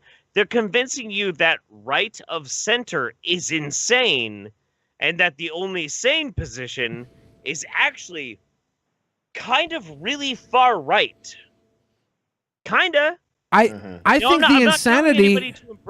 I'm not telling anybody to embrace far leftist ideals. I'm not telling you to believe anything. But I'm just telling you, these people have been fucking with you. They've been fucking with your brain. They've been fucking with this whole concept of like where you think politics actually sits. And it's wrong. It's super wrong. You don't have to still agree with me. You don't have to think like trans people are real people, which, by the way, they are. You don't have to agree with that shit. Fine. But you still have to understand and appreciate that on a global perspective, all these people who have been selling you on the idea that the left is insane are selling you on the idea that just barely right of center is left and extreme and insane. So, by the way, buy into this. Well, that's the entire idea of politics. They're trying to sell you. They try and sell you out of your best interest, because if you just voted for your best interest, the majority would win. And this is not a country run by the majority. It's not. Yeah. Either side. Which is the issue with the two-party system, is that like we end up voting for the lesser of two evils, not the person that best represents our ideals. This two-party system. You can run for president and never talk and never go to certain territories. You'd be like, all right, well, I'm not going to win California, so I'm just not even going to go there. You know what I'm saying? This two-party system is comprised of two parties that were once the same fucking party anyways. Cowabunga, dude. So, real quick. Somebody said, Jeff thinks Obama is conservative. Shake my damn head. Yes, bitch! Obama was a fucking conservative. Obama drone striked a bunch of Yemeni children and turned them into a bunch of fucking salsa. He was also he was anti same-sex marriage too at the beginning of his presidency. Yes, dude. Obama was not leftist fucking. And he was anti marijuana legalization. Like he was like, look, if the states want to do it, I'm not gonna get in their way. But when he was asked about it himself, he was like, nah. Which is fucked up. And I'll tell you why this is fucked up. If he would have gotten busted for weed, which he admitted to using when he was a kid, he would have never have had the path in life that made him president someday. Well, same thing with our boy that didn't inhale. Bill Clinton. Right. I never inhaled. Oh, but you also let all that fucking drug shit fly into Arkansas when you were governor. Whoop, whoop, whoop, whoop, whoop, whoop. As the resident leftist, I'm going to tell you straight out with no compunction whatsoever. As the resident leftist, fuck Barack Obama. Fuck him. And also, I'm going to stop talking for a while because I talked for a really long time. I'm sorry, guys. All right, we're going to move on to the next segment. I love you boys. I'm just sorry. Before we move on, we should cover these Streamlabs that we got tonight. Let's do it. There's not a whole lot, but there are quite a few little ones we get to run over real quick. Lord of Nurgle said, please tell Ziggy and Ghost that they're good boys. Ziggy and Ghost, you're good boys. Of course. Larry Hill says, Jeff, will you please make out with me? Yes, Larry Hill, he will. I did look up his video or his picture on Facebook group. Mm-hmm. Yes, I will. Hot. Awesome. The American Nightmare again said, once again, Hannibal, I'm sort of sorry for causing you beef with Gary. Oops. Irish Devil says, H&M, glad you guys are on. Oh, shit. That's awkward. Just H. Just H, yeah. It's all good. It's H. It's H for and those J. of y'all who are watching that don't know, is like, which one is Hannibal and which one is Monty. So the one that wears the mask is Hannibal. Yeah. There you go. Hannibal. And Monty. Look, it's okay. Sometimes I get me and Monty confused too. Sometimes I walk past the mirror. You wake up in the morning and look in the mirror and you're like, Monty. Every Friday they switch bodies. Yeah, every now and then. It's a thing that black people do sometimes. Sometimes I want to see what it's like having dreads and fucking white bitches. So, Irish. It feels good. Irish Devil says, G-Man says he forgave Shani. G-Man spoke highly of you, BENPAI, and said you were a troll, B. I think I might be B. Am I the troll? Me and G-Man have always kind of gotten along. Me and G-Man went family style on a certain YouTuber for Christ. Rafi's Tenders says, JLP looks like he's about to squirt gun through his lips. I don't know what that means. Sounds gross. It sounds gross. Also, what's up, Rafi? I ain't talked to you in a minute, man. Major Lee Awesome gave some big love, as was read out, and then also said, who vote for Dems if you hate them? Honestly, Jorgensen has some shitty ideas, but she wants to present them the proper way, and they balance out with her good ideas. She's probably the best candidate this cycle. # JoJo's bizarre election. Dex Luthor also says, I love how both sides love the system when they win and hate it when they lose. When they Unlucky. lose. Yeah, facts. If Hillary won, Yeah, would anyone dude, be for bitching real. about the system being terrible and broken? People hate the system when it doesn't work in their favor, but that's democracy. The secret is to realize the system never works in your favor, so don't celebrate no fucking Hillary victory, no Biden victory, no Trump victory, no any victory. Focus on yourself. I swear up and down, I keep joking about like Kanye or The Rock running for president. When The Rock, after all this shit went down and The Rock released his video, he basically said, you have to be your own leader because you don't have leaders right now. These guys aren't standing up for you. They're not speaking for you. Be your own leader. That's the entire secret to this entire thing. Don't wait for Trump. Don't wait for Biden. Don't do you. First and foremost, no hesitation. That's all you have time for. Irish Devil says we did an interview with G-Man the other day. Yeah, which is why G-Man recorded a 15-minute video in a playground directed at me and Monty.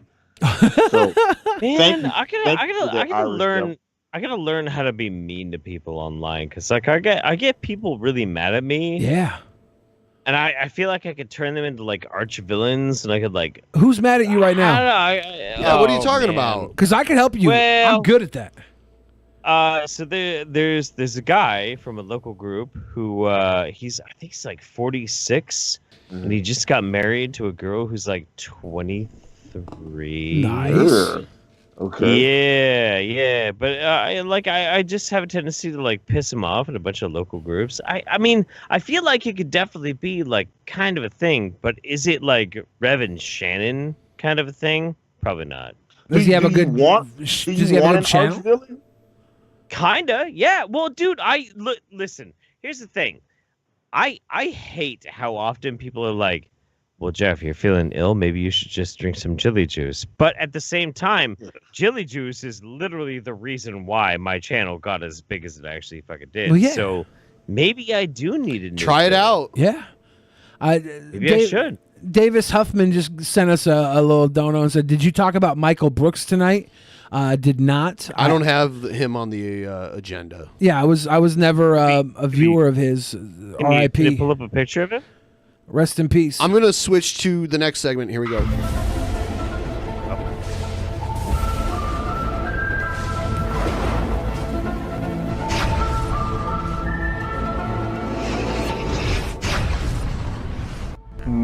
Clee disappear. Clee disappear. Clee disappear. Clee disappear. Boom, boom. I hate that. Here's Kevin Joseph. He's a new favorite here on our show. I know. Hello, y'all. This is my video. This is my video. Part 27. The will die in the year 2020 or the year 2021. It will. I know the will die in the year 2020 or the year 2021. Ooh. So he was predicting, this is an older video. He's predicting that the world will die in either 2020 or 2021. Son of a bitch. He knew. Because all this bad stuff going on. Now, y'all, for this whole day of the 2010s, we all this damn massacre going on. You thought he was crazy, but he's actually just on a higher plane. His brain's fried because he's a time traveler. No, his brain is just at another level. No, his mechanisms to speak have been fried due to the time travel knowledge. He just speaks at a higher level, so it just doesn't make sense.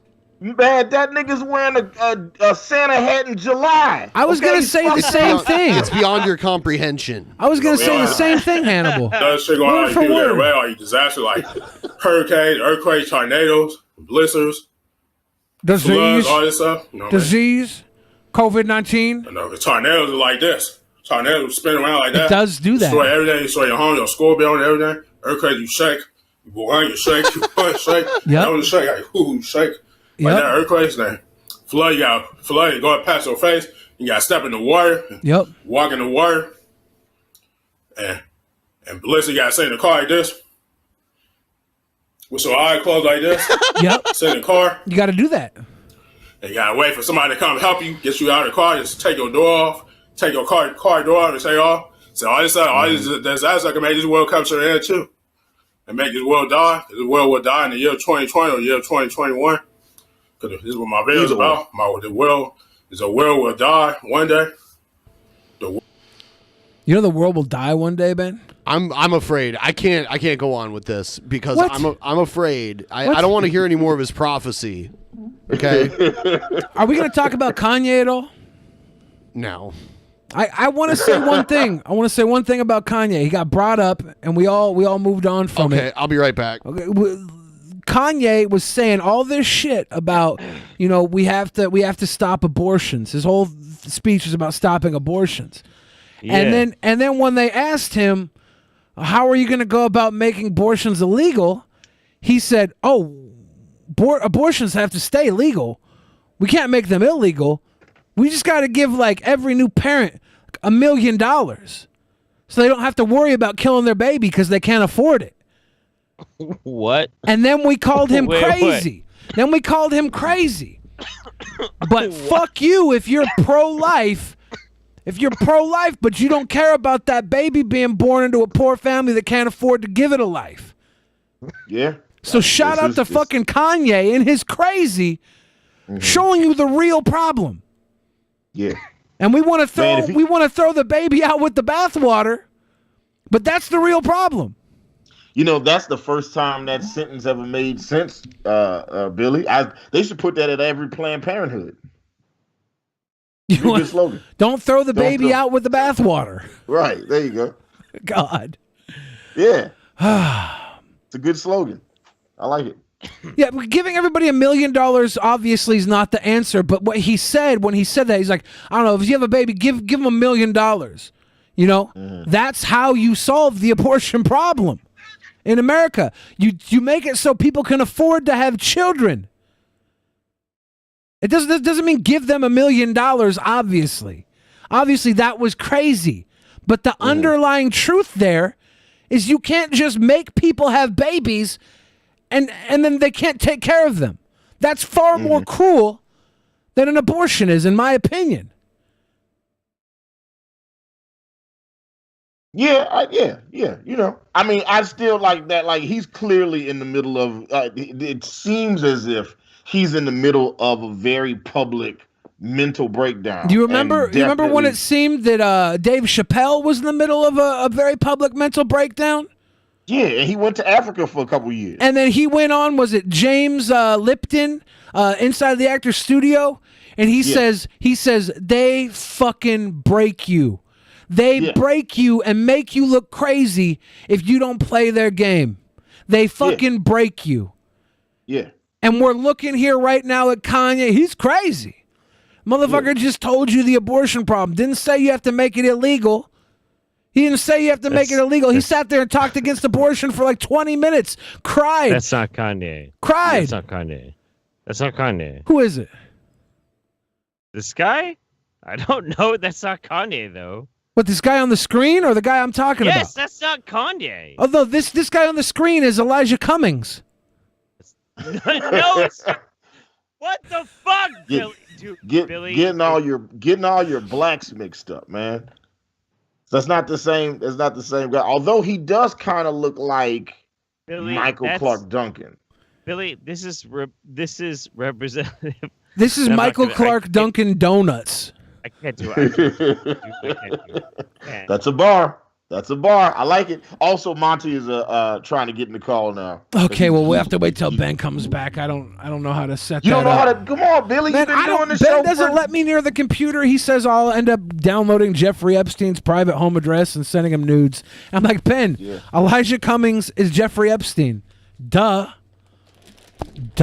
All right, what do you need me to do? Monty is ready to come on the call. Oh, wow. Yeah, I know. I like right at the finish line, huh? Yeah. But to be fair, he was babysitting his own son, so I give credit where credit is due. Oh yeah. He's fighting the stereotype of the absentee African American father. So I appreciate Monty doing that shit. Although I think it's a little bit of a cop out. Okay. Whoa. Could have got on the show. I got on the show. Monty could have got on the show too. So you don't think Kanye is a little bit completely crazy right now, Billy? Like I said, insane.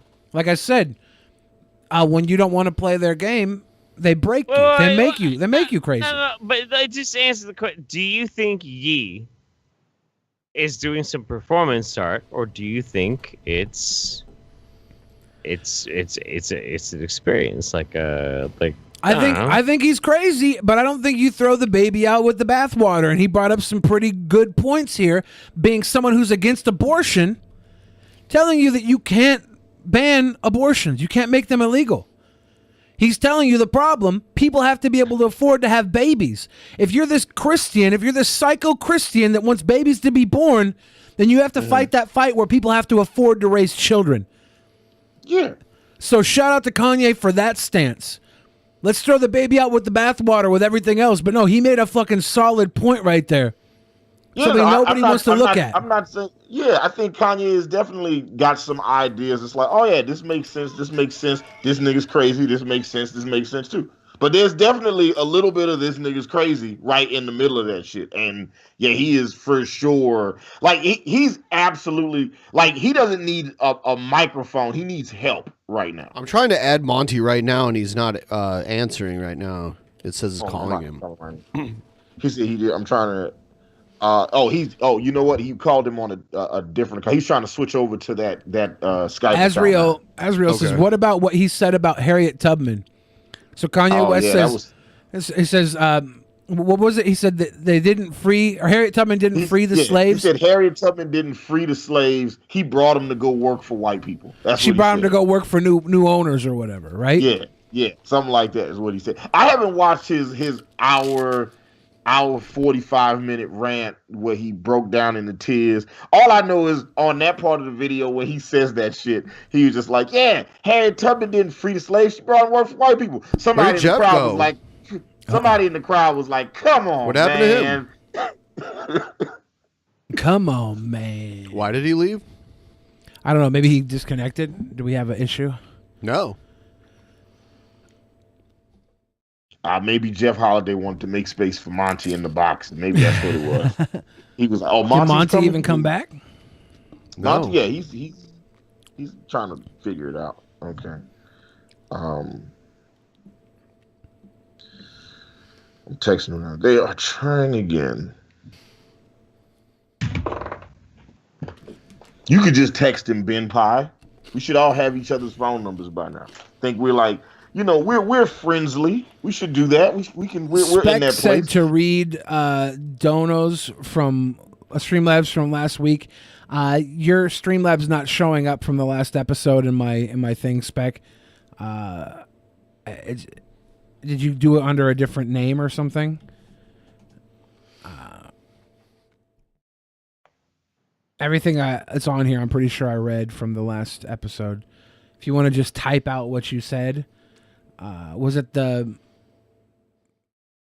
what was it? I think I remember your thing coming up and you like had some troll statement in it. I don't know why it's not showing up here. So if you want to just type it out, I'll read it out for you and then we can get over that. But yeah, Kanye is obviously fucking crazy, but he's got some shit. He's definitely got some shit going on right now. He's definitely got some shit. Like Kim Kardashian, I think, released a statement afterwards saying that she was mortified by that rally. And wasn't there only like 200 people there, like in the middle of like a strip mall in South Carolina? Maybe, yeah. Is it North Carolina or South Carolina? Think South. It's the least racist of the Carolinas. This is the South. South Carolina is the least racist? That's what I was told. They said, yeah, the north one is more racist. The South is least racist. The food's better in North Carolina is what I've been told. Like the food's better, but you got to deal with a little bit of more racism.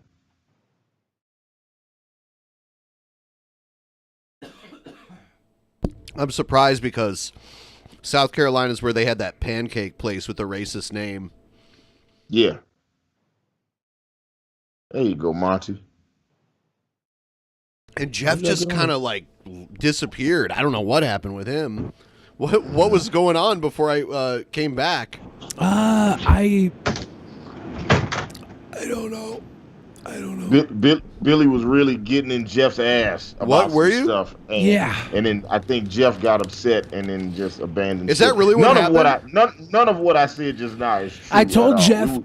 Jeff. Sorry, I got a fucking pork rind in my throat. I lodged it in my throat. I'm choking and dying right now. Yeah, those are the worst when you get the pork rind stuck like right by the Adam's apple and shit. Yep. Yeah. Gonna die now. This is my Pork sermon, rinds you and guys. Funyuns is the only two snacks that do that shit. I've never had that problem eating Cheez-Its before. I knew I shouldn't have brought up Nick Kroll earlier. They got me. They got me, guys. The CIA got me through a bag of pork rinds. I told Jeff, I said, look, Jeff, I have a problem with Joe Biden and I have a problem with Donald Trump. I'm not sure which one of them is more likely to drop the N-bomb during the debate. And Jeff said, fuck you, you're right, I'm going. And he left. I for sure think that Joe Biden would absolutely drop the N-bomb, but I don't think he would do it in like a racist way. He would do it like in a he would do it in a way where he'd be like, you know, like he'd be trying to connect, you know, with all his voters, and it would like just quote like some Lil Wayne lyrics or something. What if someone inspiration? What if somebody fucked with his teleprompter to Oh my to God. put it in there? He would definitely read it, right? You think so? For sure. Clue Absolutely. disappear, clue 100 disappear. He would Ron Burgundy that shit. He would absolutely read the teleprompter as is. Clued vanish, blue sky, clued disappear. There you go, Spec. I did it as much as I want here's to do the it. thing. I don't think at this juncture, I think there's very little that Joe Biden could do to lose votes with his base, and Donald Trump could do to lose votes with his base. I think it's, you know, it's all those people in between right now. You know, it's all those fucking, what's the proper term? Ohioites? Ohioans. Ohioans. Yeah, it's all those Ohioans and Wisconsins and, you know, the Floridians. You know, it's like every election is like decided by like fucking 6 states, and everybody else is just kind of just sitting there holding their breath. So this is what I walked into. All right, yes, let's do it. We missed you. What's going on? I just hear the voice of God. I don't actually see him anywhere. So, Monty, while you were gone, we all did terrible racist things, and I'm sorry. Ben got Elijah Cummings and John Lewis mixed up. It was just me. Jeff, I don't know. Jeff wasn't really that racist. Hannibal did some racisms though. Oh, he did say he said fuck Obama. Oh, damn it! How could he? Yeah. How could he? He said fuck Obama for like political reasons. You know what I'm saying? And he didn't quote close Guantanamo Bay. Yeah, that sounds good. Yeah, it sounds like it's a good thing I missed that. Why am I blurry? Okay, there we go. It's been a high emotion episode. Yeah, dude. Like Jeff went on a rant for 45 minutes. Called me every name other than ugly. Thank you for that, Jeff. You're always a sweet boy. I missed the Jeff Holiday rant. Fuck.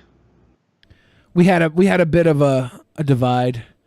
I see Pimp Monk in the chat. What's up, Pimp Monk? Yes, Pimp was going on. I wanted to talk to y'all. Like, we're starting to get more female fans on our Instagram page, and Monty and I were having conversations about the pros and cons of fucking fans, and I wanted to see if you guys had any advice. Don't. That's the only advice. Shut up, Monty. I wasn't talking to you. Okay, you ain't even on the damn screen. I'm just telling you, like, there's no it's only cons. Don't. I mean, Dragon Con is a pro, so all cons aren't bad. You do like dragons. Yeah. Yeah. The best way to deal with fucking fans is just not have any fans. That's the best way to do it. Like, I make sure I'm the most repulsive person I can possibly be every episode to scare away any possible attention, man or woman attention. And I had some guy hit me up the other day trying to pay for sex with me. Really? And then when I told him no, he said, "How about Joe?"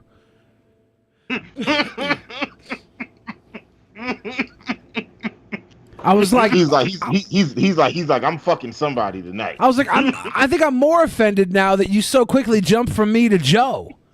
So I told him $80. Yeah, that dude woke up and he's like, I'm fucking a peasant tonight. Oh yes, I will be fucking someone tonight. Yeah, so I told him $80, and I told him where to meet Joe, and Joe has no idea. So when this guy goes to have sex with Joe, he's either gonna get very lucky or he's gonna get beat up, depending on what mood Joe's in. But I get my $80 regardless. Yeah. Get your money, Billy. That's all you got to do. Get your money. But what if he shows up and he's expecting you and it's Joe there, and then he's like, "Oh, I wanted Billy." I mean, that would be sweet and all, but I told him Joe. I told him I was too much. I said, you can't afford me. And then he said, what about Joe? And I said, $80. So, okay. So he knows Joe's $80. Yeah, you're priced low. Look, and I've said this before. I've put this challenge out on our show. I did a striptease for a friend while dressed like Dora the Explorer, and it's on YouTube. What? Did you name your little friend Boots?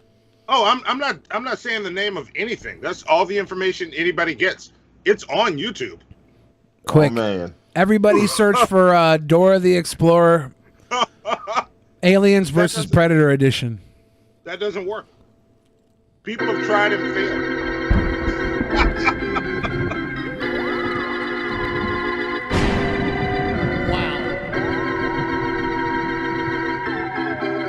I should turn off the goddamn internet.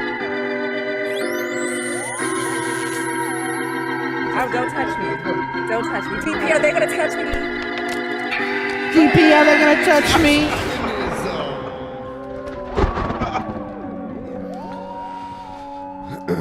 Did I do a racism? People in chat keep saying I'm being racist. At this point, I'm white.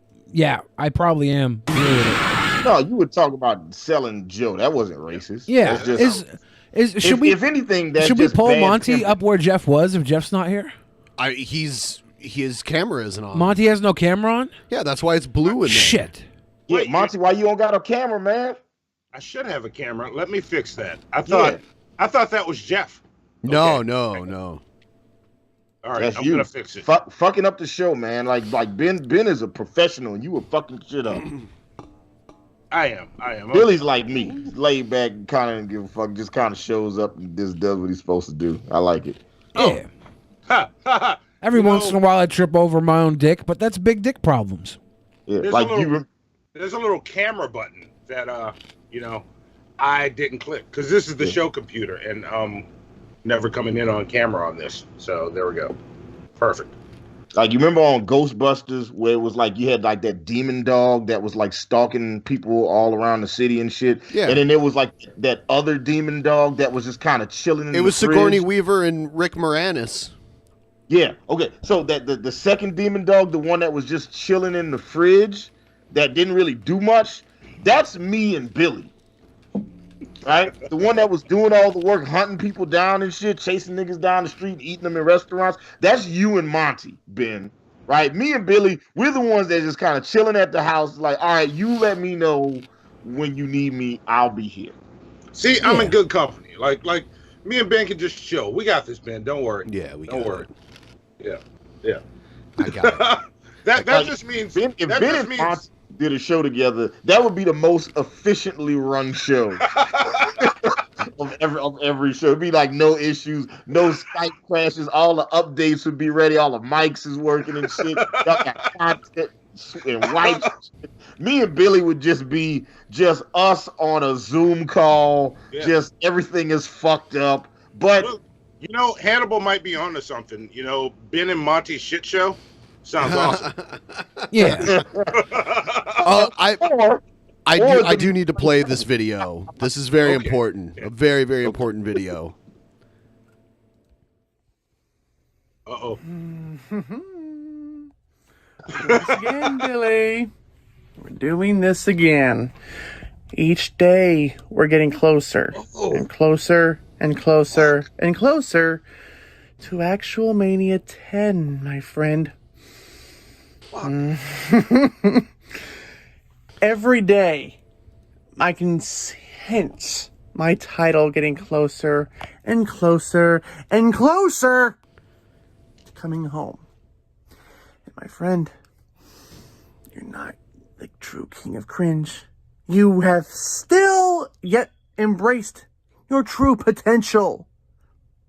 I don't think you ever will embrace the cringe. I don't think you ever will embrace any form of cringe. So now, we have to destroy what we tried to create. This abomination of cringe. Of fake cringe. That's what you are, my friend. Fake cringe.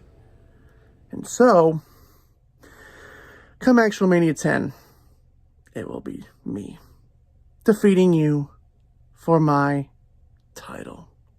That title is coming home to me. Run. Why does he steal? Why does he steal Run? Was it from Bray Wyatt or something? I think so. Why do you do that? Why do you steal from other mediums? It's so. We're here. That's scary though. I guess it's scary. cringe. That's a reoccurring nightmare I have. He just said different words. Like it's a dude that looks just like Egghead in that lighting, but he keeps saying, "I'm not gay, but I'm about to fuck you." Run. And Run. That's awful. That's awful, Monty. That's awful. And it's terrifying. It's terrifying for me because I'm like, no, I do not consent. Yeah. So I have good news for Monty that just showed up. In a few minutes here, we're gonna end this show and go over to twitch.tv/drunkenpeasants and stream there for a little bit. And we're gonna play that game that Monty didn't play last time, the Devil Doll game. Oh, I don't even know what that is. Oh, we could play that. We could play Monty, that because Monty wasn't there last time. Yes. Or was he? Yeah, Monty wasn't there. He left. He went to go babysit his son. Hey, So, there we go. I do not babysit my son. I parent. Oh!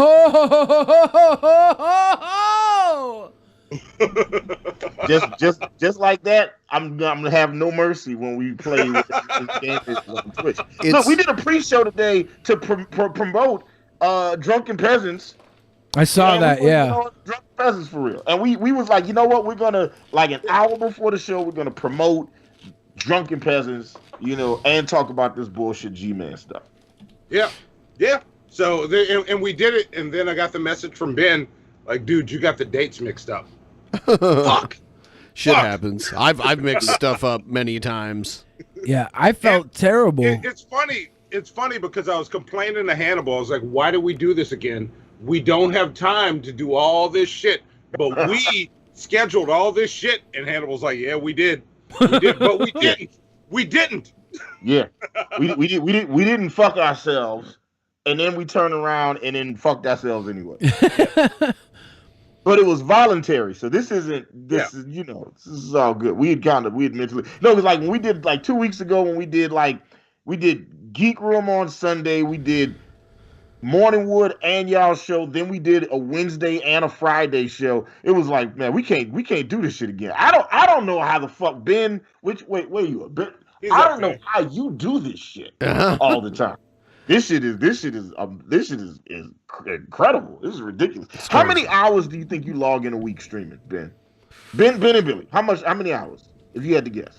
I do at least 4 a week. All right. Oh yeah, Four's not bad. I'd say a good 4 hours of streaming a week. Sometimes it's 6 for me. Sometimes it's way more. But there's probably more hours on prep, at least on Ben's Prep, end. yeah. There's a lot of prep. Yeah. I'm only like streaming that. half the time I'm on the show. Yeah, the other that half the shit's time I'm ridiculous. like doing taxes and stuff. Whatever. Oh, yeah, that's what you do. I'm like, I gotta. Oh yeah, Billy, he's carry the our one. accountant. Carry yeah. the one. Yeah, I get it, Billy. I spend the rest of my time just reading the Bible. Yeah, I So- do a lot of Bible preparation. Yeah. No, like what do we do? 2.5 hour shows 3 times a week, minimum 2.5 hours. Sometimes they're 4. Post shows are another hour. Yeah. We probably. And then there's the 2 private shows, each about 3 hours, twice a month. With the pre-show that comes with them. Yeah. So like we probably do around, just on stream with Drunken Peasants, it's 10 to 14 hours a week. And then Ben does his tap channel and his other stuff, and I do my stuff on the side too. I have friends that I'll go and sit with on streams at night sometimes too, like for 40 people, just because I can't sleep type of thing. I'm online a lot. Y'all put in work. Like y'all, we don't do that. Like we 1 to 2 a week. That's what we do. Yeah, we're doing 6 episodes a month. You guys are like, just hold my beer. Yeah. Like that's the bar. That's the bar, Hannibal. That's what we're trying to. That's what. Here's the real question: do you guys think you stream more or less than Shabisky does? Probably less. Quality or quantity wise? Oh no, we're talking about quantity right now. We're definitely that's it. You funny. Because there's a way that YouTube counts the amount of views you have. There's one for views and time streamed, but there's also one for the amount of hours watched by your viewers. Mm-hmm. So like Shabisky might be on for 8 hours a day and then only get 100 watch hours per episode because there's 12 people watching, you know? But so who knows? You gonna just do a whole IRS audit on this man's watch stream. Just if I have to, I will, because I'm all about honesty. I'm all about honesty. Okay. I'm all about honesty. Okay. All right. Okay. Honesty. Then, what's the worst blowjob you ever had? What? How do we get here? How do you just went from 0 to 100? Like the worst. That's what I do. I'd go from 0 to 100 real quick. On some real shit. I don't know. I don't want to say. See, I see that I did that because I was thinking about something that you could be honest about that you wouldn't want to be honest about. Look, since Billy won't be honest. What if was my second girlfriend ever, Laura. There you go. It was terrible. Dang, take that, Laura. You fucking toothy bitch. No, I don't know what the reason. That's why. I was just full of shit. I didn't realize this was what it was. Yeah. She's not gonna watch this, and if you do, you know I've made fun of you in front of other people before about this. Yeah. We're still friends. No, listen. I've done this, Lorena. Okay, it was the worst. All right, not good at all. I've never had a blowjob, is what I'm saying. That's why they're. I can't have a worst. I'm embarrassed to say it. I don't know. Yeah. I kissed a girl once. Does that count? I think it does. Good. I think it does. Good. And I see all the love coming in, Irish Devil. Thank you. Yeah. We appreciate it. And drop one of clues bombs for Irish Devil because it's like 5 a.m. in Ireland right now. So yeah. Look, 006. Monty is not from the Saint Lunatics. This is just a callback to freak Hannibal out because he wasn't ready for me wearing a mask. Yeah, I wasn't ready for you. And I'm gonna freak Ben out now that he's back. There's 2 masked men on his stream now. What's up, Ben? How you doing? I'm doing all right. We're probably gonna go into the post show now, so we're just gonna transition right into it. So good night, everyone. Come over to Twitch. Twitch.tv/Drunken Peasants, Twitch.tv/Drunken Peasants, Twitch.tv/Drunken Peasants. You should go there right away. Go there right away because we are going live there right now. That's right. Twitch.tv/Drunken Peasants. Go there right now for a whole bonus after show. Everybody watching, we love you. Thank you very much. See you again in the funny papers. Waka waka. Oh, shit.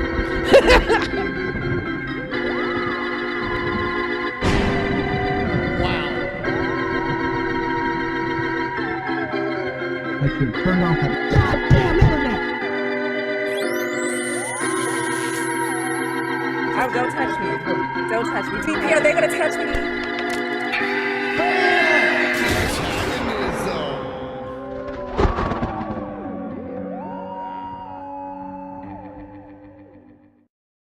In the beginning, there was nothing.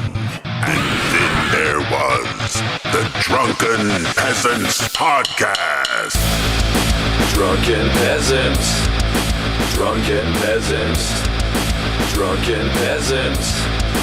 Drunken Peasants. From the strangest corners of the internet, gonna get TP'd by Billy and Ben. You know where you can find them at. Get ready, cause they're gonna kick your... Drunken Peasants. Drunken Peasants. Drunken Peasants. Drunken Peasants.